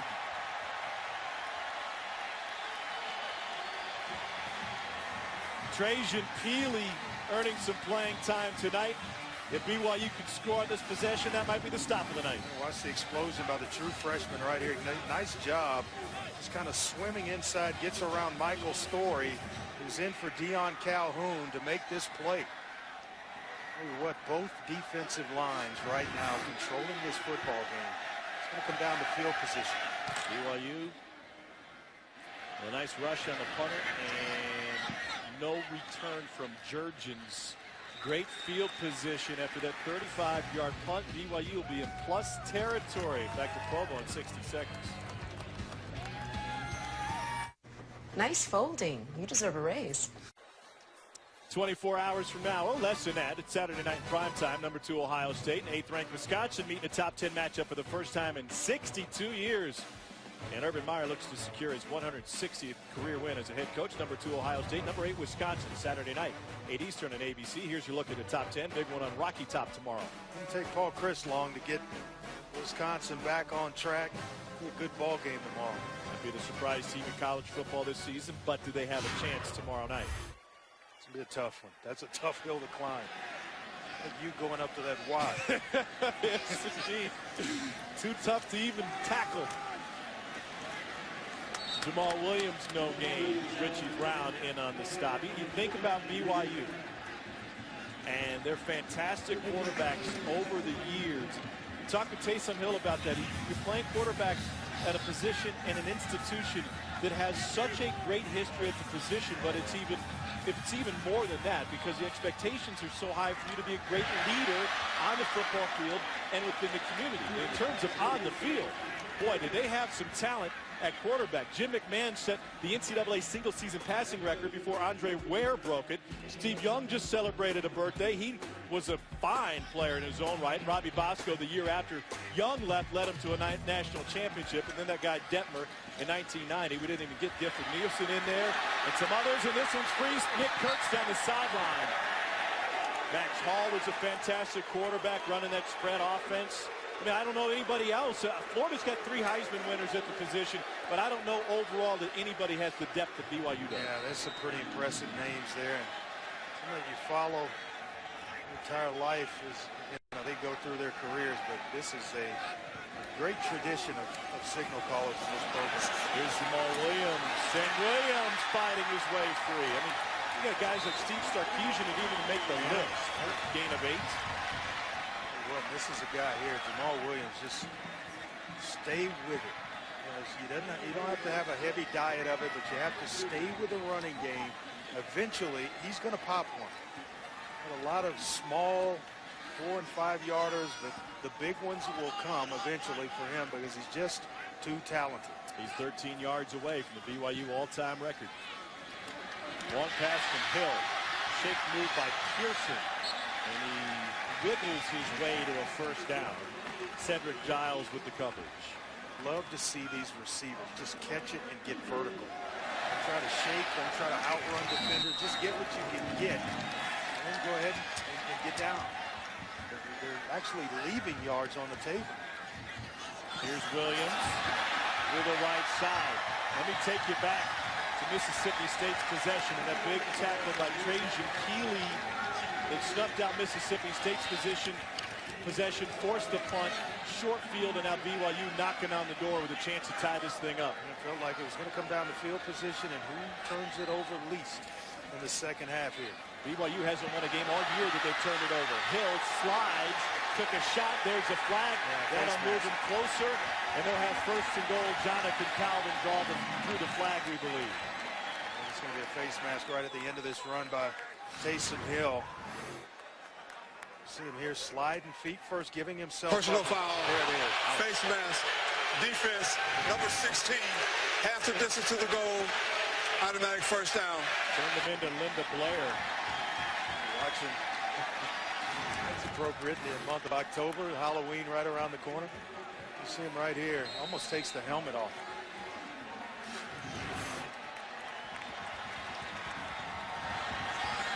Keep an eye on 44. They've loaded up the backfield. Williams lowers his shoulder, gets stood up. No gain. Leo Lewis, the freshman, first man there. It's Quinn Ficklin, who usually wears 55, but they'll bring him in and put him in jersey number 44. Had a big third down catch last week against Michigan State, where he actually knew where the down and distance marker was, and then had the presence in mind to kind of stick the football out there to make sure he got it. But they will sneak him out of the backfield, and they are not afraid to throw him the football. Remember, they went play action on the goal line for the last touchdown. He's a little tight here to get himself out. Play action in the boot. Hill, stiff arm, taken down in the open field. Des Harris with the stop. It's a loss of 7. What a tackle. You are one-on-one. Watch 46 right here in the end-man line of scrimmage get up the field and not lose outside contain. Just goes down inside a couple of steps, but you are facing one of the strongest players pound for pound in this BYU program, and you're able to bring down Taysom Hill. Taysom Hill exposed on the naked boot. We go to the fourth quarter. Ohio State, Wisconsin, tomorrow at 8. 12th ranked Ole Miss at 7 Eastern on ESPN Saturday. After 2 losses in their last 3 games, Razorbacks looking to bounce back against the Rebels. And Arkansas is the only program to beat Ole Miss in each of the past 2 seasons. A thriller in Oxford last season. Let's see if they can do it again. Saturday at 7 Eastern on ESPN. Chad Kelly, Ole Miss's offense has been fantastic in the first half of the course of this season. What do you do now if you're BYU? Well, Toonie Knuch, put him in the ball game. I go right back to Jamal Williams in this instance. We were down close. I would have gone there and just let him try it over the top. So they go from 2nd and 1 to 3rd and goal from about the 9-yard line. Hill has time, dances, fires, in zone, incomplete, flag on the play. Oh boy. Trying to find Treneman. Around the line of scrimmage.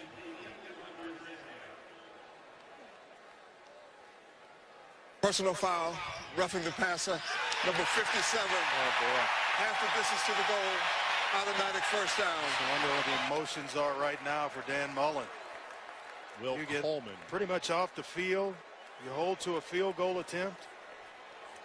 And it's not the sheer number of flags that have been thrown against either team, but they have been when and how they've been such huge penalties. BYU had 2 on Mississippi State's first half touchdown drive. That's a 4th personal foul against Dan Mullen's Bulldogs tonight. So back to a 1st and goal inside the 5. Jamal Williams. Richie Brown and company stop him for no gain. Trying to run behind 78. Take a look and see if we can find the personal foul here. Taysom Hill steps up. The ball comes out. I just don't know. It's a hit. A little love tap. SEC officiating crew. Big 12 replay crew. 2nd and goal. I have a lot less aches and pains if I played in this era. 11th play of the drive. Williams trying to stretch. Gets turned around again. Nowhere to go. J.T. Gray is there. It's a loss of 1. The junior from Clarksdale, Mississippi, with a big stop. We want to go to Williams, but the penetration up front. J.T. Gray, Corey Thomas, A.J. Jefferson. This names all down the list making plays for Mississippi State. A.J. Jefferson from small town Summit, Mississippi. 1 stoplight and a Piggly Wiggly grocery store. Dixie Springs was the best restaurant, but that burned down. Here's the 12th play of the drive. A joy to talk to last week. 3rd and goal. Hill rolling, looking, fires, touchdown, flag down. Jamal Williams with the catch, and this may be holding on BYU. Holding, offense, number 78, 10-yard penalty, replay 3rd down. Toonie Knuch, the junior from South Jordan, Utah. Yeah, not his strong suit in terms of pass protection. He's an excellent run blocker, which is why he splits time at that spot. Working against Corey Thomas. You'll see it right there at the end of it. Held him about 3 times. He got away with the other 2. That last one just kind of forced the officials to make the call. 3rd and goal again. This is where the Mississippi State stay away from the penalties. Force the field goal attempt here. Parker Daw, the new right guard. Big block, shot to the end zone. Caught! Touchdown BYU! Moroni Pututau and another flag down. This one in the end zone. There's a pair of them there.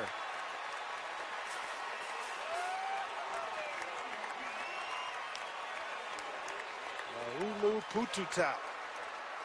How many times do you have to practice that name before tonight? You know, Andre, I'm a professional. Yeah, okay. I know you. Unsportsmanlike conduct, number 1 on the offense. That 15-yard penalty will be assessed on the kickoff. The touchdown is good.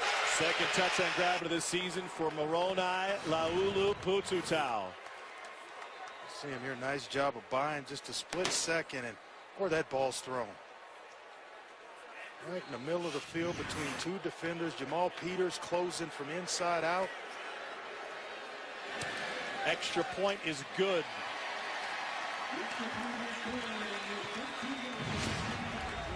They switched kickers. Andrew Mickelson with the extra point to tie it up.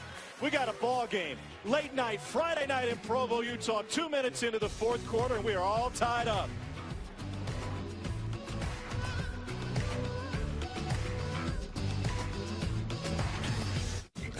Where to watch. How's this playing out for you tonight? Yeah, it's playing out just perfectly. Get the ball to Deere and Mixon with a 44-yard touchdown reception. They wanted to reestablish physical play. Mississippi State, their defense, 5 TFLs, tackles for losses.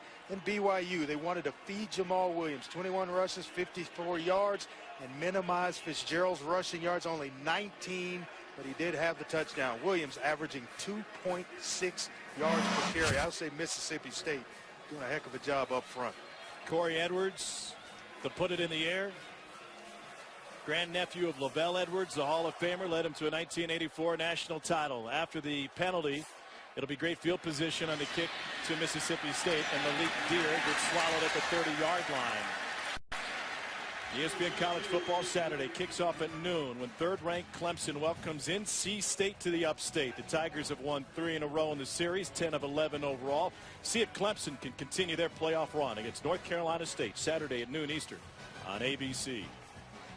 A little pressure on the shoulders of Nick Fitzgerald. Can he deliver for this offense? On the night, 13 of 24. 1 touchdown, 1 pick. He's got Eris Williams in the backfield with him. Looking to Williams and said he wanted to take off up the middle, and he'll get nowhere. There's the freshman, Trajan Peely, with another big stop, his second tackle behind the line of scrimmage. Peely's playing a nice ball game outside, not giving up, contain on the edges, keeping Nick Fitzgerald bottled up where the help's coming from inside out.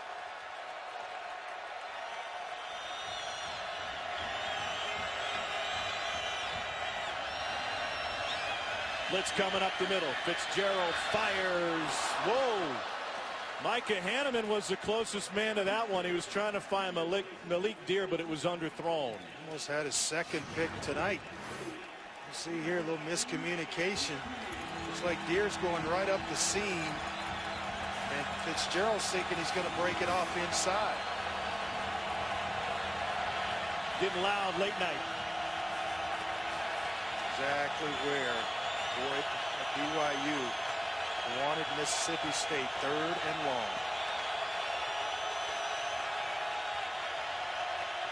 Fitzgerald fits it into a tight window for a first down and a gain of 16 to Malik Deer, the sophomore from Jackson, Mississippi. He's talked about Keith Mixon, his big play, 44-yard touchdown reception.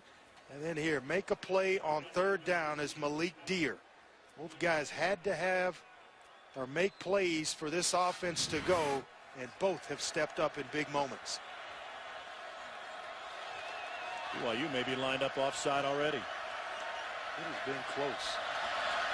And let him get away with it. Here's the reverse. This is Malik Deer turning the corner. Ooh, blocking the back. No flag.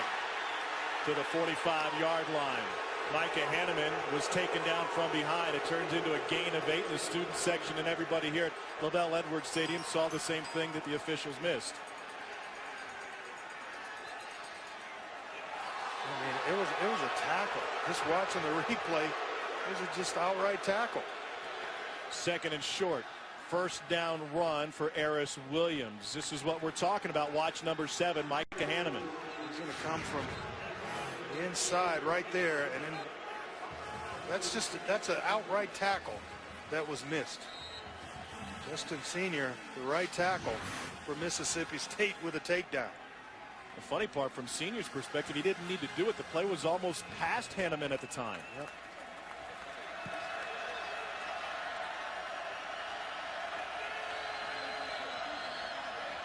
Pressure from the edge. They run option the opposite way. Williams gets bottled up, and he gets dropped after a gain of 4. Fred Warner there. Well, we were having a discussion the other day, and you said, when do you run option to the field? And it's the option rules are if there are 2 men outside the tackle, which to the field they're usually are. But in that case, BYU chose to go heavy to the boundary, which gave Fitzgerald essentially the pitch man once he got to the defensive end. On 2nd and 6, here's Keith Mixon. Nice. Flag down, back at the 40.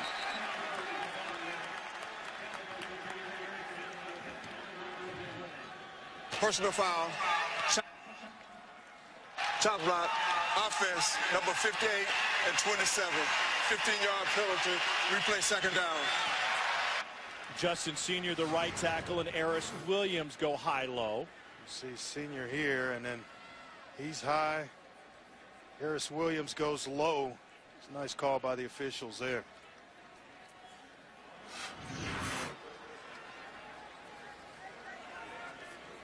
That's a big, big penalty for Mississippi State and all the momentum they had going in this drive. Malik Deer with that big third down catch. Moves them all the way back to their own 48-yard line.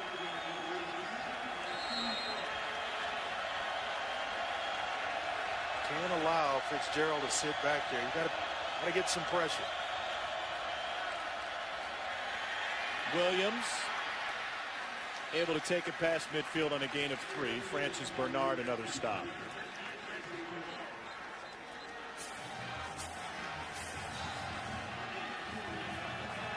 Team high 10th tackle of the night for Bernard.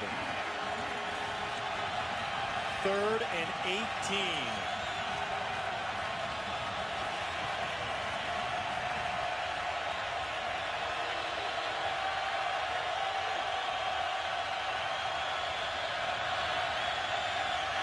Line holds. Fitzgerald will take off with it. He needs 18 yards.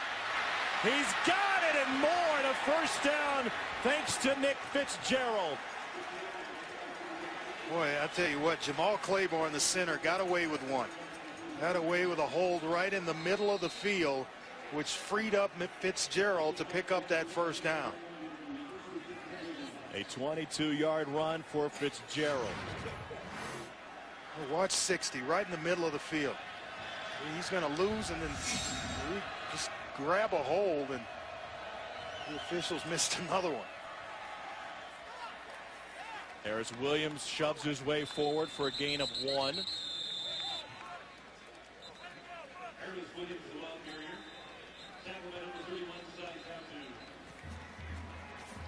Second and 9. Bulldogs establishing the run in the second half. They're nearly at the century mark since the break after only 42 yards in the ground in the first half. They've really committed to running the football, allowing guys just to fire off. Play number 10 of this drive. Play action. Fitzgerald pressured. And he's finally taken down by Sao Tautu, a loss of 4. First sack of the night for BYU, and Sai Tautu, the senior from down the road in Alpine, Utah, got to him. They're still getting comfortable at that defensive end spot, but you see him come inside on a game. Tackle goes outside, he comes inside and finds freedom on the way to the quarterback, Nick Fitzgerald. And we're just hoping that the tackle takes and eats up space and frees up the defensive end, and he did there for Tautu. Intercepted by BYU. Kai Nakua, who leads all of college football now with 5 picks, gets the ball back for the Cougars. If you've ever heard the name Shiloh Kao, who plays for the Denver Broncos, that's Kai Nakua right here. Same type of player, just has instincts for the football, steps right in front of the intended receiver, Fred Ross. I tell you what, nice hands as well. He grew up looking up to guys like Troy Polamalu, the late Sean Taylor. He said, I've always been a physical player, and people might say our secondary is a step slow, but we've got a lot of pride and have got a lot of picks. It's 12 on the season for BYU. And now Jamal Williams paving the way. Gain of 4. He is 6 yards away from the all-time record. That's a momentum-changing play by Kai Nakua.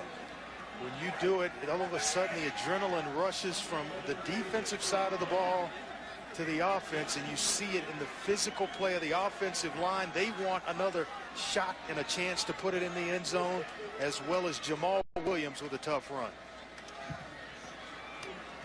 Complete on the in route to Nick Kurtz. Kurtz should just throw it in the general area. That big guy's 6'6", Just throw it around him and let him make a play. Hey, I agree with you, Andre. As an offensive lineman, this is the kind of drive you want. You want the game on your shoulders with a physical running back that's not afraid to get north and south behind you. See if they go back to Jamal Williams on 3rd and 3. Hill looking over the middle. Too strong, and that one off the hands of Mark McLaurin. Already has 1 pick today. Trying to double up himself. Henneman had one in his midst. It would have been his second on the game, but that one just sails on Taysom Hill. Right between the numbers. So the drive stalls for BYU. They're lucky it's not picked off. And Fred Ross, the senior leader, back to return this one. Will ask for a fair catch and had to leap to get it just inside the 20. Oh, an interesting night, late night. Closing time throughout the country, but we're just getting started here in Provo. I'm Jamie Foxx for Verizon, introducing LTE Advanced, powering America's largest and fastest 4G LTE network ever. And I'm also Jamie Foxx for T-Mobile, also America's largest, fastest. Say this about BYU, they keep you around to the very end. The season opener against Arizona, won on a last-second kick by Jake Oldroyd, and then their rivals from Salt Lake held them on a failed 2-point conversion. Then West Virginia at FedEx Field, they went for the win late, and the Mountaineers came away with the pick. BYU then won a shootout with Toledo. Rhett Allman with the game-winning kick. Here's the drama for BYU. They've had 2 different kickers hit game winners. No drama needed. In Lansing, Michigan, a 31-14 win for the Cougars last week. Williams had 2 touchdowns. Kalani Sitake's team has 3 losses this season, a combined 7 points for all 3 L's. You'd love to get in that situation where one of those kickers trots out to try to nail this baby down, but long way from the finish line with 6:49 left. And a long field for Mississippi State. Dead even in the second half in total yardage. Nick Fitzgerald will take it forward for 5. So we get 2 Heisman winners in the building, right? Andre Ware and Ty Detmer, guys that love to sling it around. These 2 quarterbacks tonight, polar opposites. They are bruised and battered. They've earned their ice baths. They are taking it between the tackles time and again. Yeah, big physical guys. Nick Fitzgerald, he falls forward, he'll get you 3 yards. He's so big at 6'5", but the momentum, he's just tough to bring down.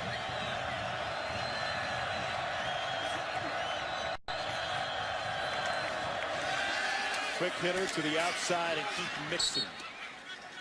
Mixon was a big part of this game plan and really starting to display, put him on display. He and Malik Deer, we've gone back and forth with that. It was one of our keys to this game was basically to get those 2 the football in space and let them work. Pound in the middle with the big backs of Shumpert and Williams. And then tap away at the edges with Deer and Mixon. Most reliable receiver is Ross. He's in the slot near side. BYU brings 5. Fitzgerald moving the pocket. And will flick that one to the Mississippi State sideline. Oh, excellent coverage on the back end. And Fitzgerald continuing to show the mobility to just extend the play, hoping to get somebody open on the back end. What's the coverage here? Just locked up. Fred Ross with Michael Davis. Nowhere to go with the football. That can't be right to have 2 receivers in the same spot. Busted route there. And Gabe Miles and Fred Ross. That makes it easy to cover that. Yes, it does. Ross and Mixon top of the formation. Fitzgerald looking that way. Goes deep down the sideline. Incomplete. Trying to find Keith Mixon. Coverage on the back end by Diane Lake, who had a pick against Toledo in a career-high 9 tackles. It's Lake here trying to climb the ladder and make a play. Ball just got there a little too fast. Receiver was out of bounds. You saw the side judge's hat on the apron, so it wouldn't have counted anyway. 3rd and 10 now. Another situation where it's 3rd and long, unable to get off earlier. See if they can do it here. In zone again. Fitzgerald pumps, lets it fly. Incomplete. Coverage on the back end by Micah Hanneman. We got a flag down for Rod Green, the tight end, the intended receiver. They'll drop the flag at the 44-yard line.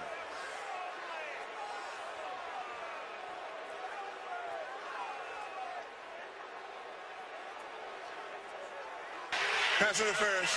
Defense, number 13.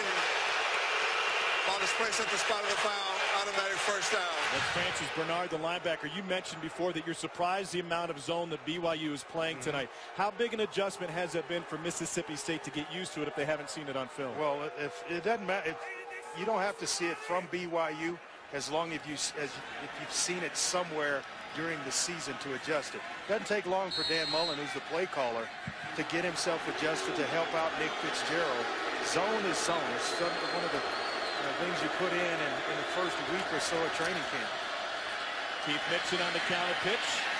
Gets spread out, still gets upfield and gets popped out of bounds at the 49-yard line. Let's take you back 2 plays ago. They announced 13. It should have been number 7, Micah Hanneman, we believe, who should have gotten flagged for the PI. That's right there. The right hand just a little bit early on Green to turn his body. It's a big body to get around at 6'3", 232. It's been predominantly zone coverage. You see it again right here. Corners peeking inside. They show a blitz. Fitzgerald fires to the edge, and he's got Malik Deer, who has the first down.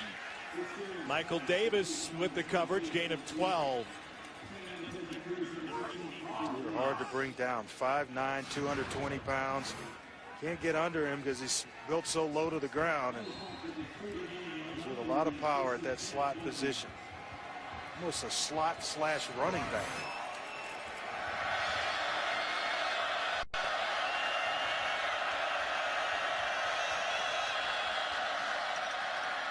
Here's Malik Deer. You know, as we get into under 5 minutes to play in a tie game, it's worth mentioning that both kickers have struggled tonight for each side. In fact, BYU pulled its kicker, and they went to Andrew Mickelson on that last extra point.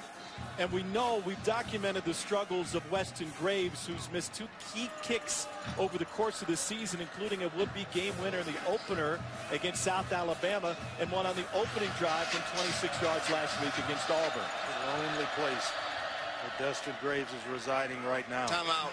As it may come, Mississippi State. It may fall right on his shoulder. Mississippi State uses the timeout to set up a couple of plays. They'll be looking at a 2nd and 5 after this. Can a car be crafted? Opportunity for redemption is in front of Weston Graves. The season opener against South Alabama. 3 touchdown favorites, and he doinked it off the left upright from 28. Opening drive against Auburn last week, 28 yards again. That's his nemesis. He hooked it left, another doink. And then from 43 yards in the first possession today, Weston Graves missed wide left. Dan Mullen tried to fire him up. He may have a chance to win this game after all. On 2nd and 5. Mississippi State turns to Eris Williams, and that spot's going to be just short. So now what's going through the head of Weston Graves, the loneliest man in the stadium, and who's perhaps getting ready for a game winner? I said earlier, that's a lonely spot, but you're just hoping to hit one clean. The golfer that can't get rid of the hooks. He's got them in his golf game or in his leg right now, and he's just hoping to hit one clean where it goes straight if they give him the opportunity. 3rd down 1. Williams hit, dropped. Butch Powell there with the stop. And Dan Mullen's got a decision to make. 4th and 2.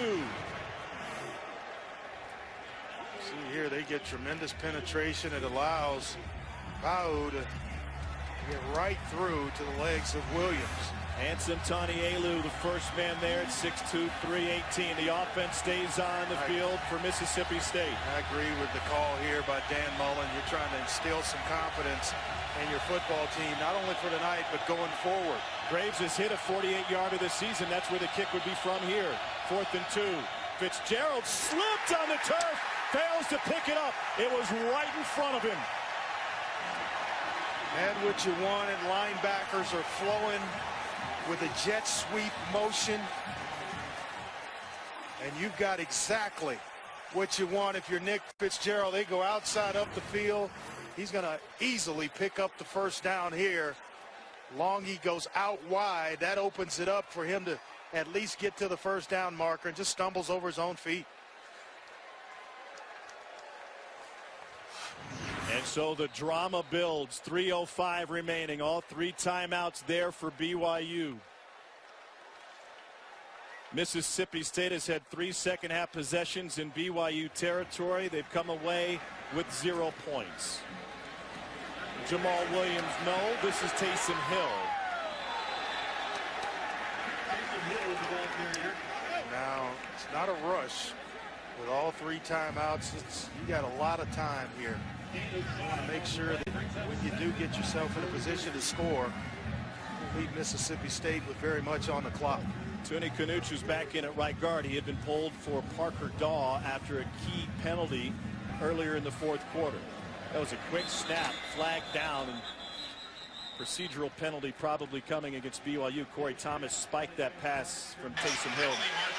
False start. Offense, number 79. 5-yard penalty, 2nd down. Andrew Eide, the transfer from Southern Utah. It's an all-Southern Utah left side of the line. Eide and Keegan Norman both transferred in. Both transferred here from Southern Utah, and then starting side by side. Norman was a center at Southern Utah, but Eide did play left tackle. He had John Karoma at center, so they knew that that spot was taken. They moved Norman over to left guard. Bulldogs show blitz. They bring an extra man. Taysom Hill escapes the pocket and gets taken down on a side shot, and he's able to pick up 3. Trevor Jung with the tackle. Cole? Peter Sermon bringing the blitz off the edge there. What that did was gave A.J. Jefferson, number 47 from Mississippi State, a one-on-one with the left guard. Nice swim move, brought the pressure.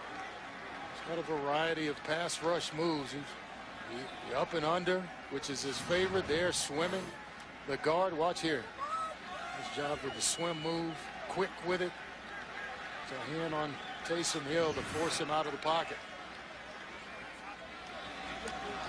Hill on 3rd and 6. Incomplete. Colby Pearson was right there. Well, that's one where at this point, this juncture in the game, you have to come away with a play for your quarterback. Going to be under duress, thrown to the outside. He can't throw it to the number of Colby Pearson because it may get tipped from inside out. Number 31, Johnny Linehan on the punt. Should have been a catch. So Johnny Linehan to punt it away. 1:34 remaining. Mississippi State trying to get after it. And Linehan sends a line drive to Fred Ross at the 20. 45-yard punt from Linehan. 1:27 remaining in regulation from LaBelle Edwards Stadium.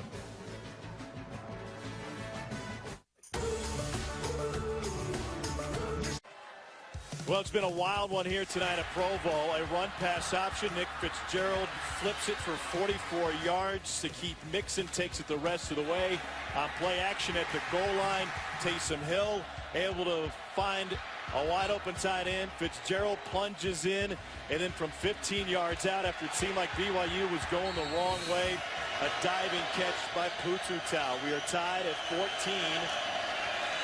Late in the 4th quarter, Fitzgerald over the middle for a first down. Pardon me, shy of the first down.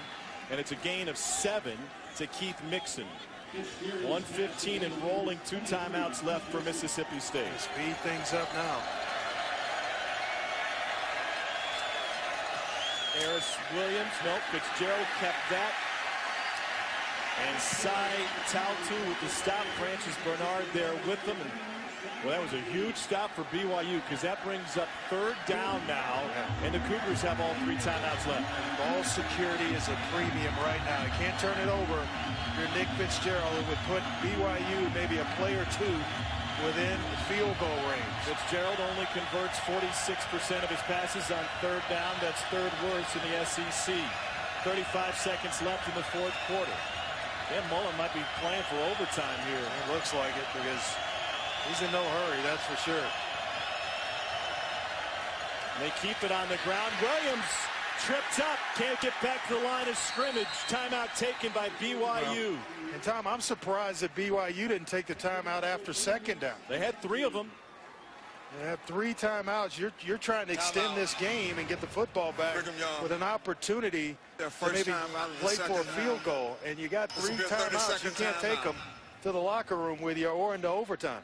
Logan Taele, the senior from Columbus, Ohio, in on the stop that time for BYU. Kalani Sitake said, my goal when I took this job, his dream job, was to have fun. He talked about, as a kid, we all grew up playing this game. We played it for fun. You play in the cul-de-sac until the street light comes on and you finally have to go home. And if my kids in this program are having fun, they're going to buy in and they're going to be part of this program and they're going to be invested in it. And we're going to have deep and meaningful relationships for life. I don't care about wins and losses. No, he said that those will come. We're having fun and kids are buying in. We're going to win football games. He wants to have fun doing it. He's, you know, he doesn't want it to become a business. That's the NFL. That's the next level stuff. Enjoy your college career. Have fun. You only get 12 of these every year that are guaranteed. BYU looking for a return from Garrett Jurgens. This was a great punt, and he'll have to take a fair catch at the 24-yard line. Late night here in Provo, and after our game tonight, stick around for SportsCenter Night with Kevin Connors and Nicole Briscoe. They'll have highlights from Game 1 of the ALCS between the Blue Jays and Indians, the NHL, college football, the WNBA Finals, NBA preseason, NFL news, and more. SportsCenter at night after our Mississippi State BYU game on ESPN, also streaming live on the ESPN app and Watch ESPN. Well, Clayton Kershaw came in and closed it out for the Dodgers tonight, who will close out this one this evening. 12 seconds to go in regulation. Taysom Hill and company out on the field. They're looking for something to get the drive going, and Mississippi State, they're willing to give you a play and just make a tackle. BYU's going to try to make something happen. Hill scrambles, and a one-handed grab on the sideline. The officials say yes. This puts it in Taysom Hill's range in terms of being able to launch a Hail Mary. No, now they say incomplete. I think that's a catch. Moroni Laula Pututau had a big one earlier. Would be a 21-yard gain if it stands. Second down. Foot down. Does he have control? Oh, no doubt about it. That's a catch. One hand brings it in, secures it. The foot's down. That's a catch. Moving on the field is an incomplete pass. The previous play is under further review. So it would be a 21-yard gain if they reverse it. Looking for indisputable video evidence, and BYU will have a chance for a game winner with 4 seconds remaining in regulation. Jack McDonald is our replay official tonight. What a grab. Moroni Laulu Pututau. Right there. He's got control. The foot's in bounds. It's going to be a catch.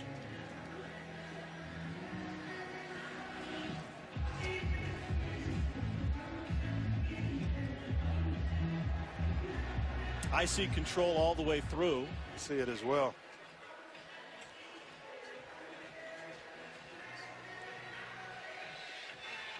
And so with 4 seconds left, if we assume they rule this a catch, walk me through what BYU can draw up when they've got so far to go. They're just trying to buy time for Taysom Hill to launch a ball down the field. You got the 6'6" Nick Kurtz. After review, the ruling is that the receiver had control of the football with 1 foot down. The ball will be placed at the 43-yard line. First down. Pututau, who's 6'4". You got a bunch of tall receivers. You just need time. Can he get it there? I think he can. He's a strong kid. Mark McLaurin, Brandon Bryant, Jamal Peters. All three back in the end zone for Mississippi State, and BYU will use the timeout to discuss it. It's a good 30-second timeout. And so here we go. Kalani Sitake and BYU will have a chance with 4 seconds remaining in this game to try and go deep. And if you think about this game from Taysom Hill's perspective, this is a kid who's been through just about everything in his college career. He wasn't even sure if he was going to come back to BYU this season. When Bronco Mendenhall and company went to Virginia, he said, this is my home. My relationships that I've built, everything I have invested in this program, This would be a huge moment for him if they can convert. convert. It wasn't promised the job. He was told he could compete for the job, but it wasn't promised that he was going to be the starting quarterback. He won that battle, and now all of a sudden it's a big win for BYU in their football program. You see how the season has gone for them. It's been close win or close loss. This would be huge in terms of a momentum swing for the rest of the season. They already have wins against the Pac-12 and the Big Ten. They have never beaten a Big Ten team and an SEC team in the same season, let alone in consecutive weeks. And now they have a chance for another remarkable victory if they can pull this off. They won on a Hail Mary last year at Nebraska. Can Taysom Hill pull it off this time? Clock will run out. Hill trying to scramble, doing his best. Steve Young, and he loses a football. Mississippi State can't advance it. A.J. Jefferson with the recovery. Take a deep breath. We're going to overtime. Every BYU fan in Lavelle Edwards Stadium has removed their heart from their throats. Whew. Tied at 14.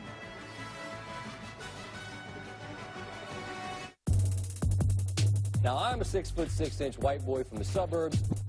Woke up. Here's what's happened in this game. Nick Fitzgerald with a run pass option found Keith Mixon for a 44-yard catch and run for a score. BYU went play action on the goal line, and their tight end Hunter Marshall hauled it in from 1 yard out. Fitzgerald with a plunge for Mississippi State, second score, and then Taysom Hill, after BYU was going backwards, was able to find Moroni Pututau for the touchdown in the fourth quarter. We are tied at 14, and we are headed to overtime.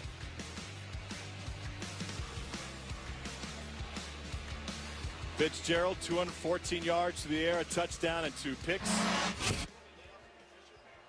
And while we're waiting for overtime to start, Mississippi State special teamers have gone out to get some kicks in. Weston Graves, who we've documented has a chance for redemption tonight, was trying to take advantage of some dead time out there.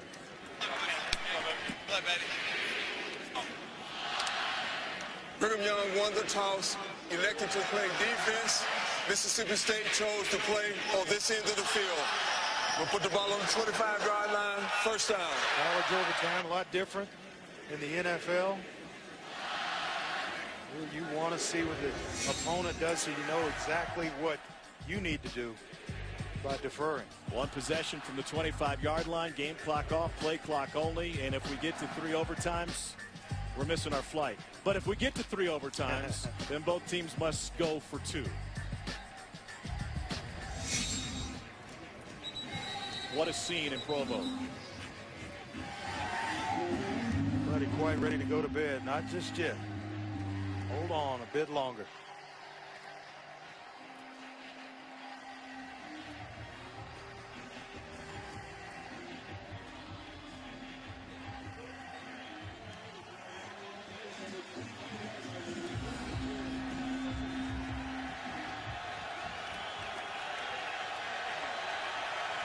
Empty backfield for Nick Fitzgerald. Ross can throw it. Goes right back to Fitzgerald, who's got the sideline. Fitzgerald stops a gain of 9.5. They put that play in a few weeks ago. Ross says, I like this play better because it's easier for me to throw with my gloves on back to Fitzgerald. Meanwhile, Merrill Taliauli is injured for BYU.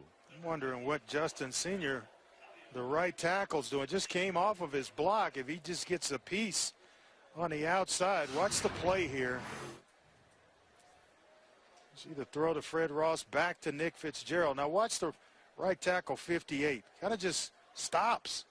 Go block somebody.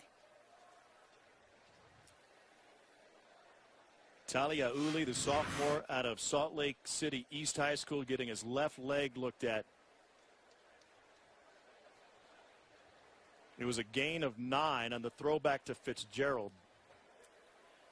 Mississippi State has 2 of those plays in it. One of them is a handoff to Ross where he throws it back. He said, I prefer the toss to me because my hands are too sweaty when I take that exchange. Watch the ankle of 54.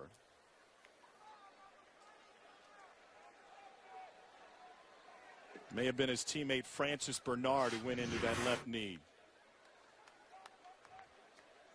Looks like his leg just kind of got caught in the wash here.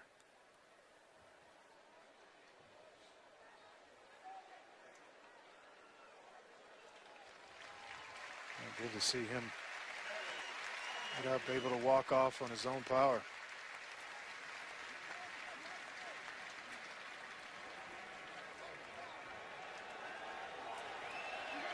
Does Mississippi State draw up on 2nd and short? You take a shot? I'm going to go to Darius Williams to pick up the first down here. Travis Tuiloma replaces Taliauli on that defensive line. Fitzgerald keeps it. Was the ball stretched past the line to gain when he was forced out of bounds? I don't think so. Kind of cool. He is a good football player. 6'2", 215 pounds.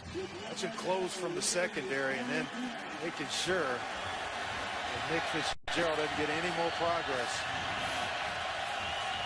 They're down and 1 here. Big down for BYU as well as Mississippi State at this point in the game. I think they're going to look at the spot of the football. Was down short of the line to gain. The previous play is under further review.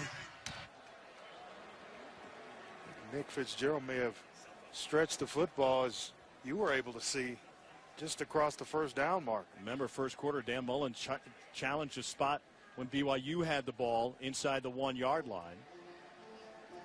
And the question is, where was the ball located when Fitzgerald's foot came down out of bounds?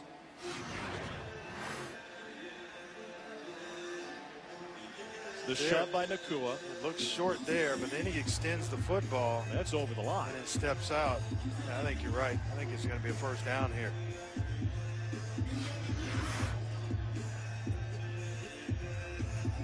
So all Fitzgerald to start this overtime. Well, homecoming week, they light the Y up on Y Mountain. And here late in this one, they're lighting up the stands with their cell phones. It's pretty cool. Cool look.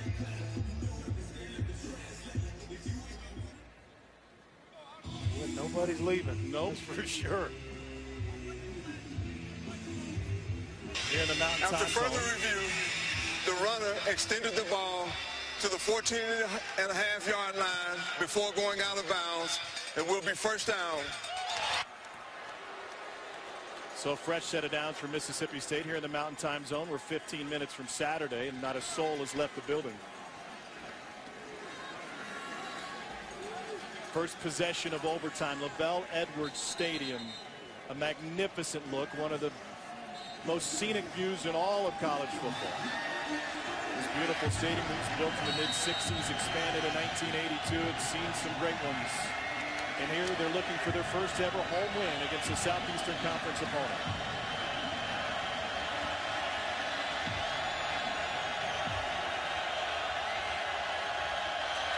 Fitzgerald looks, fires, in zone, incomplete. Michael Davis the coverage, a yellow hanky on the field. Donald Gray, the intended receiver. Pretty good coverage by Davis. Intended pass for Gray.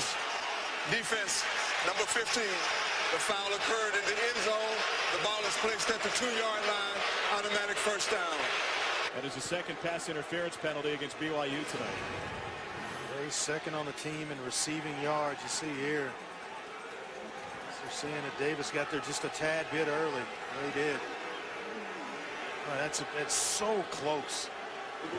Michael Davis, converted wide receiver, the senior from Glendale, California.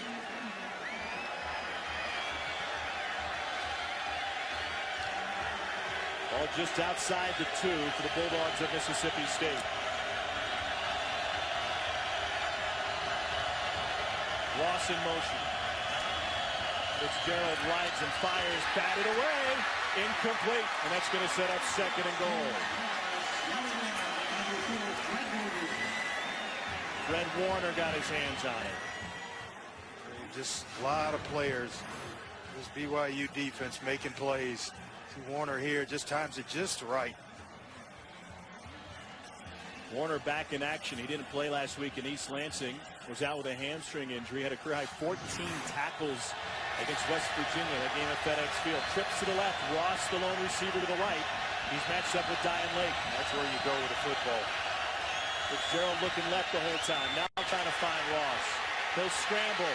Gets out of one guy. Leaps. He is in. Touchdown, Mississippi State and Nick Fitzgerald.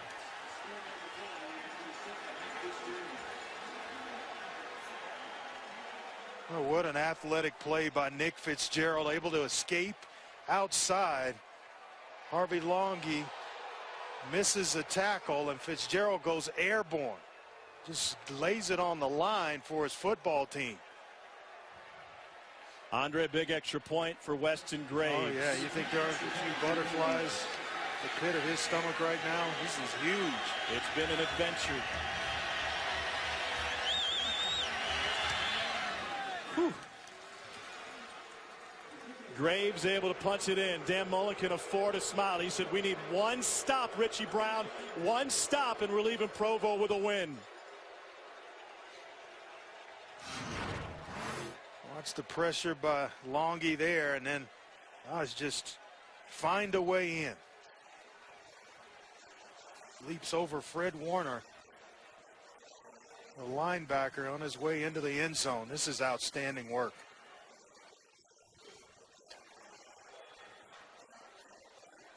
A few people around the country will see that over the weekend. A heck of a play. Visions of leaping quarterbacks in their dreams tonight. If you fell asleep with the television on the couch, you're awake now. 3 losses by a combined 7 points. For the former BYU player, Kalani Sitake, 15 years of experience before he took over this job. His dream job. He was a BYU fan growing up. He was in the stands watching Ty Detmer and BYU knock off #1 Miami back in 1990. And now he needs Taysom Hill, 26-year-old married quarterback who has seen 3 different seasons end early due to injury. Still a lot of time. A lot of plays left in this game. And the first play of overtime for BYU goes to Jamal Williams. I've been really surprised. Yeah. There have been times they've gotten away from the best back perhaps in college football. And with that run, Jamal Williams now holds the all-time career rushing record, knocking off Harvey Unga from the top of the list, but still more football to play. Yeah, he'll trade it for a win, or at least to get in the end zone to force this into double overtime.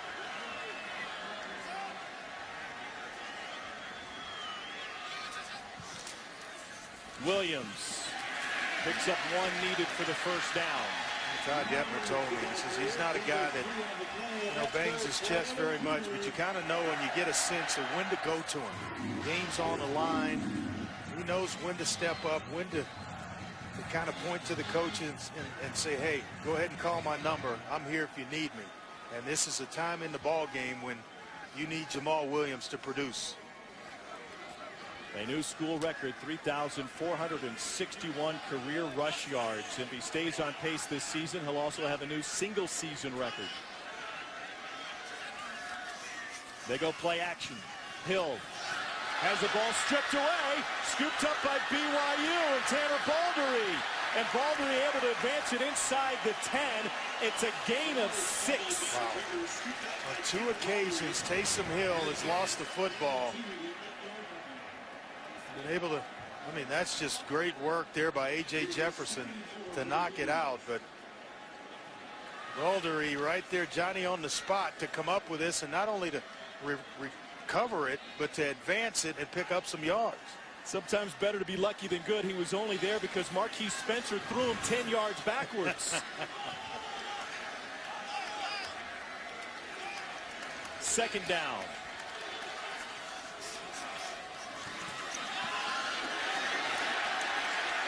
That'll be a first down run for Jamal Williams.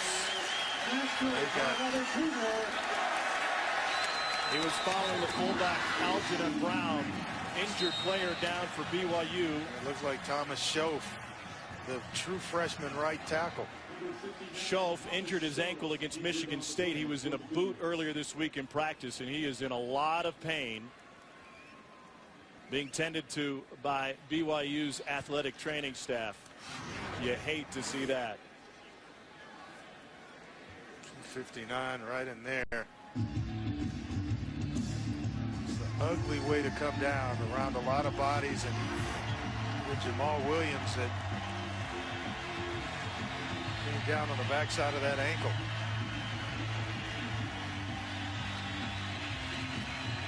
Schoaf, just a freshman from Columbus, Indiana. Louis Lapuahu was a right tackle before.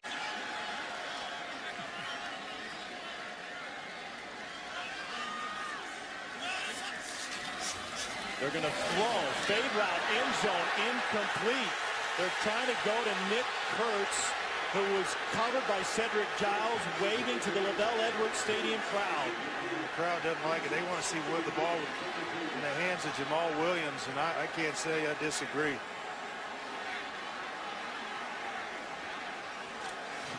You got the one-on-one coverage. The 6'6" Kurtz. Excellent coverage on that end with Cedric Giles. Two tight ends to the right side, back to the I formation. Jamal Williams. A great penetration by Mississippi State. Jeffrey Simmons in on the tackle, but A.J. Jefferson nearly took the handoff. 3rd and goal from the 1.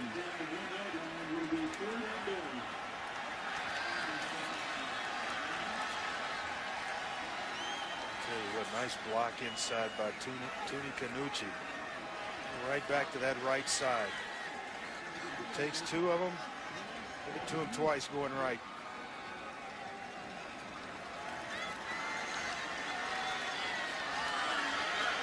Third and goal. Quarterback keeper, and on the sneak, Taysom Hill is in. Touchdown, BYU.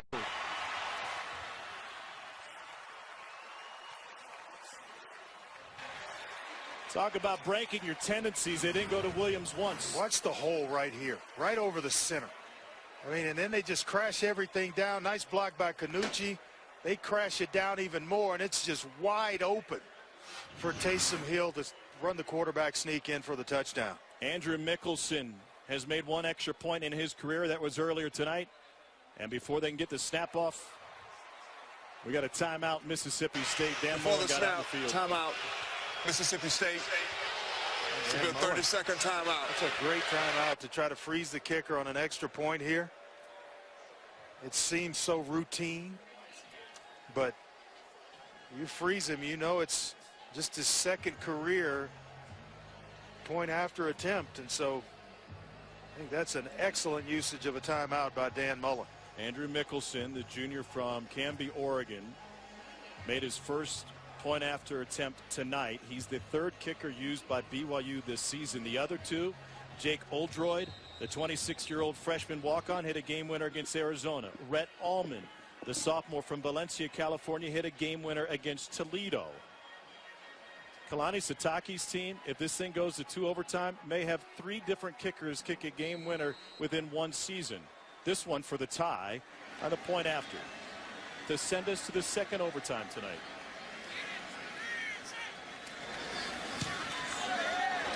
And it just sneaks in the right upright.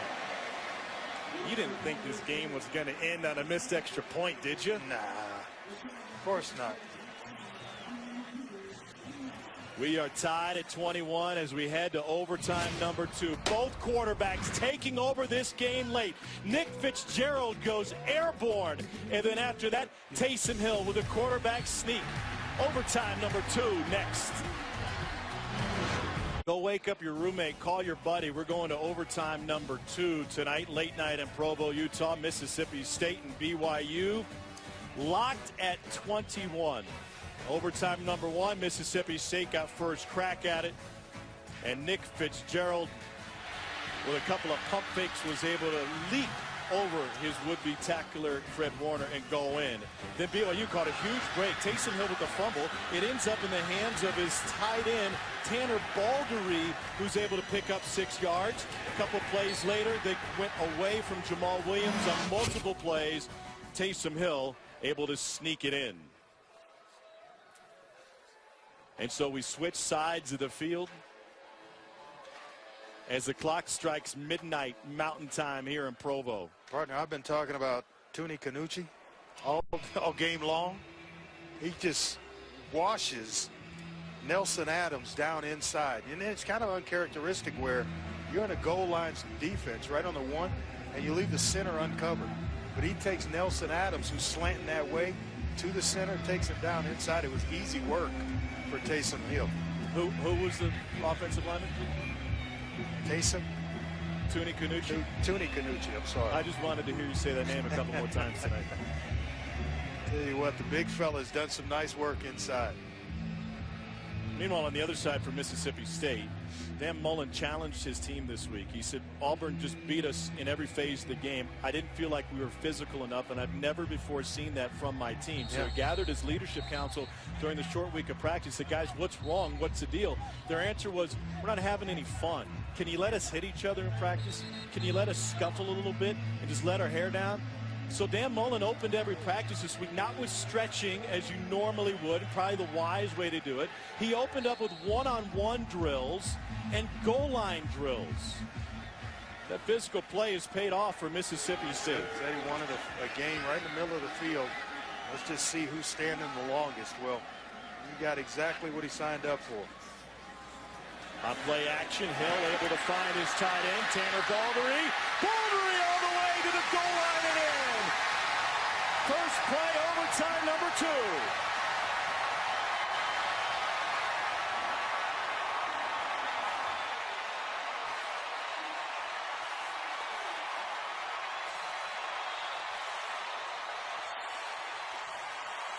In overtime number 1, it was right place, right time for Baldery. This time they call his number, and his first catch of the game gives BYU its first lead of the game.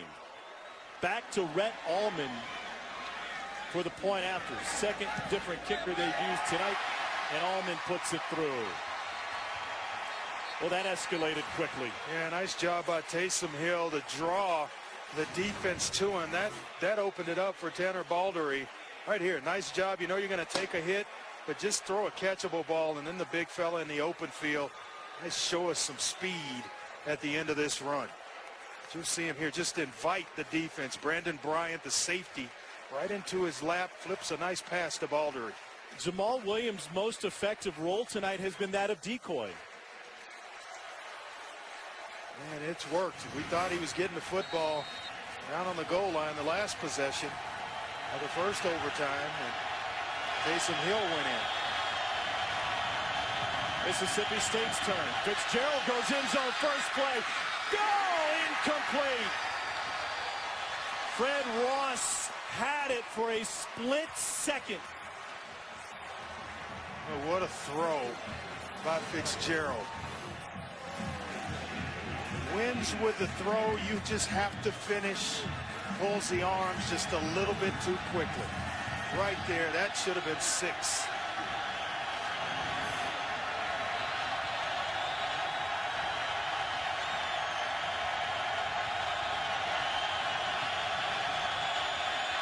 Williams, big time run on second down, and that's going to set up 3rd and short. 21st carry of the night for Williams, a heavy load. He's covered 82 yards. He's had a nice ball game. Another player down. That's Merrill Taliauli, who had re-entered the game and was folded up in the first overtime and left the field.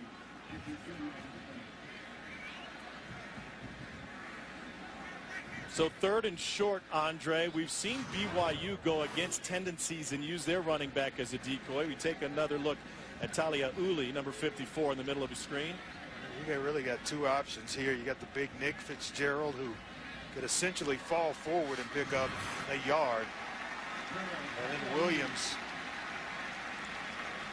who's done a nice job on the ground. 21 carries, 82 yards. Big physical back that can move the pile himself.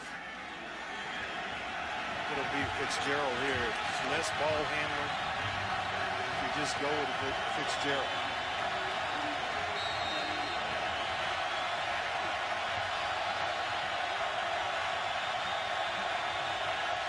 under center. Quarterback sneak. He bounces to the outside, and he's able to pick up 3. Francis Bernard to stop. Just a quick snap. Mentioned it, the least amount of ball handling in a short yardage situation. Got a big, strong quarterback in Fitzgerald. Just let him do the work for you. That was the 15th tackle of the night for Bernard. Slot wide open. 4-man rush. Fitzgerald pressured, and he gets swallowed up by Sire Tatu. A loss of 5. That's where he can continue to develop, and knowing pre-snap read what gives me the best option to get the ball out of my hands quickly. Watch the slot receiver. I think it's Keith Mixon. He's wide open off the snap of the ball. That ball should have been thrown, should have been out of there. But the inexperience of Nick Fitzgerald just kind of reared its head right there. Second sack for Cy Tautu tonight. 2nd and 15. Cougars bring a blitz. Fitzgerald gets hit as he lets it go. End zone tipped. Incomplete. He's late with it again, and Keith Mixon comes off the line of scrimmage wanting the football. Linebacker goes inside Fred Warner, and Mixon's open underneath and would have at least gotten you the first down with just giving him the ball going up the field.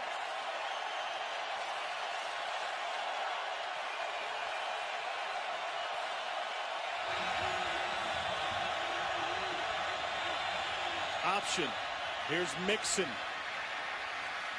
And he's shoved out of bounds by Cy Tautu. It's a gain of 6.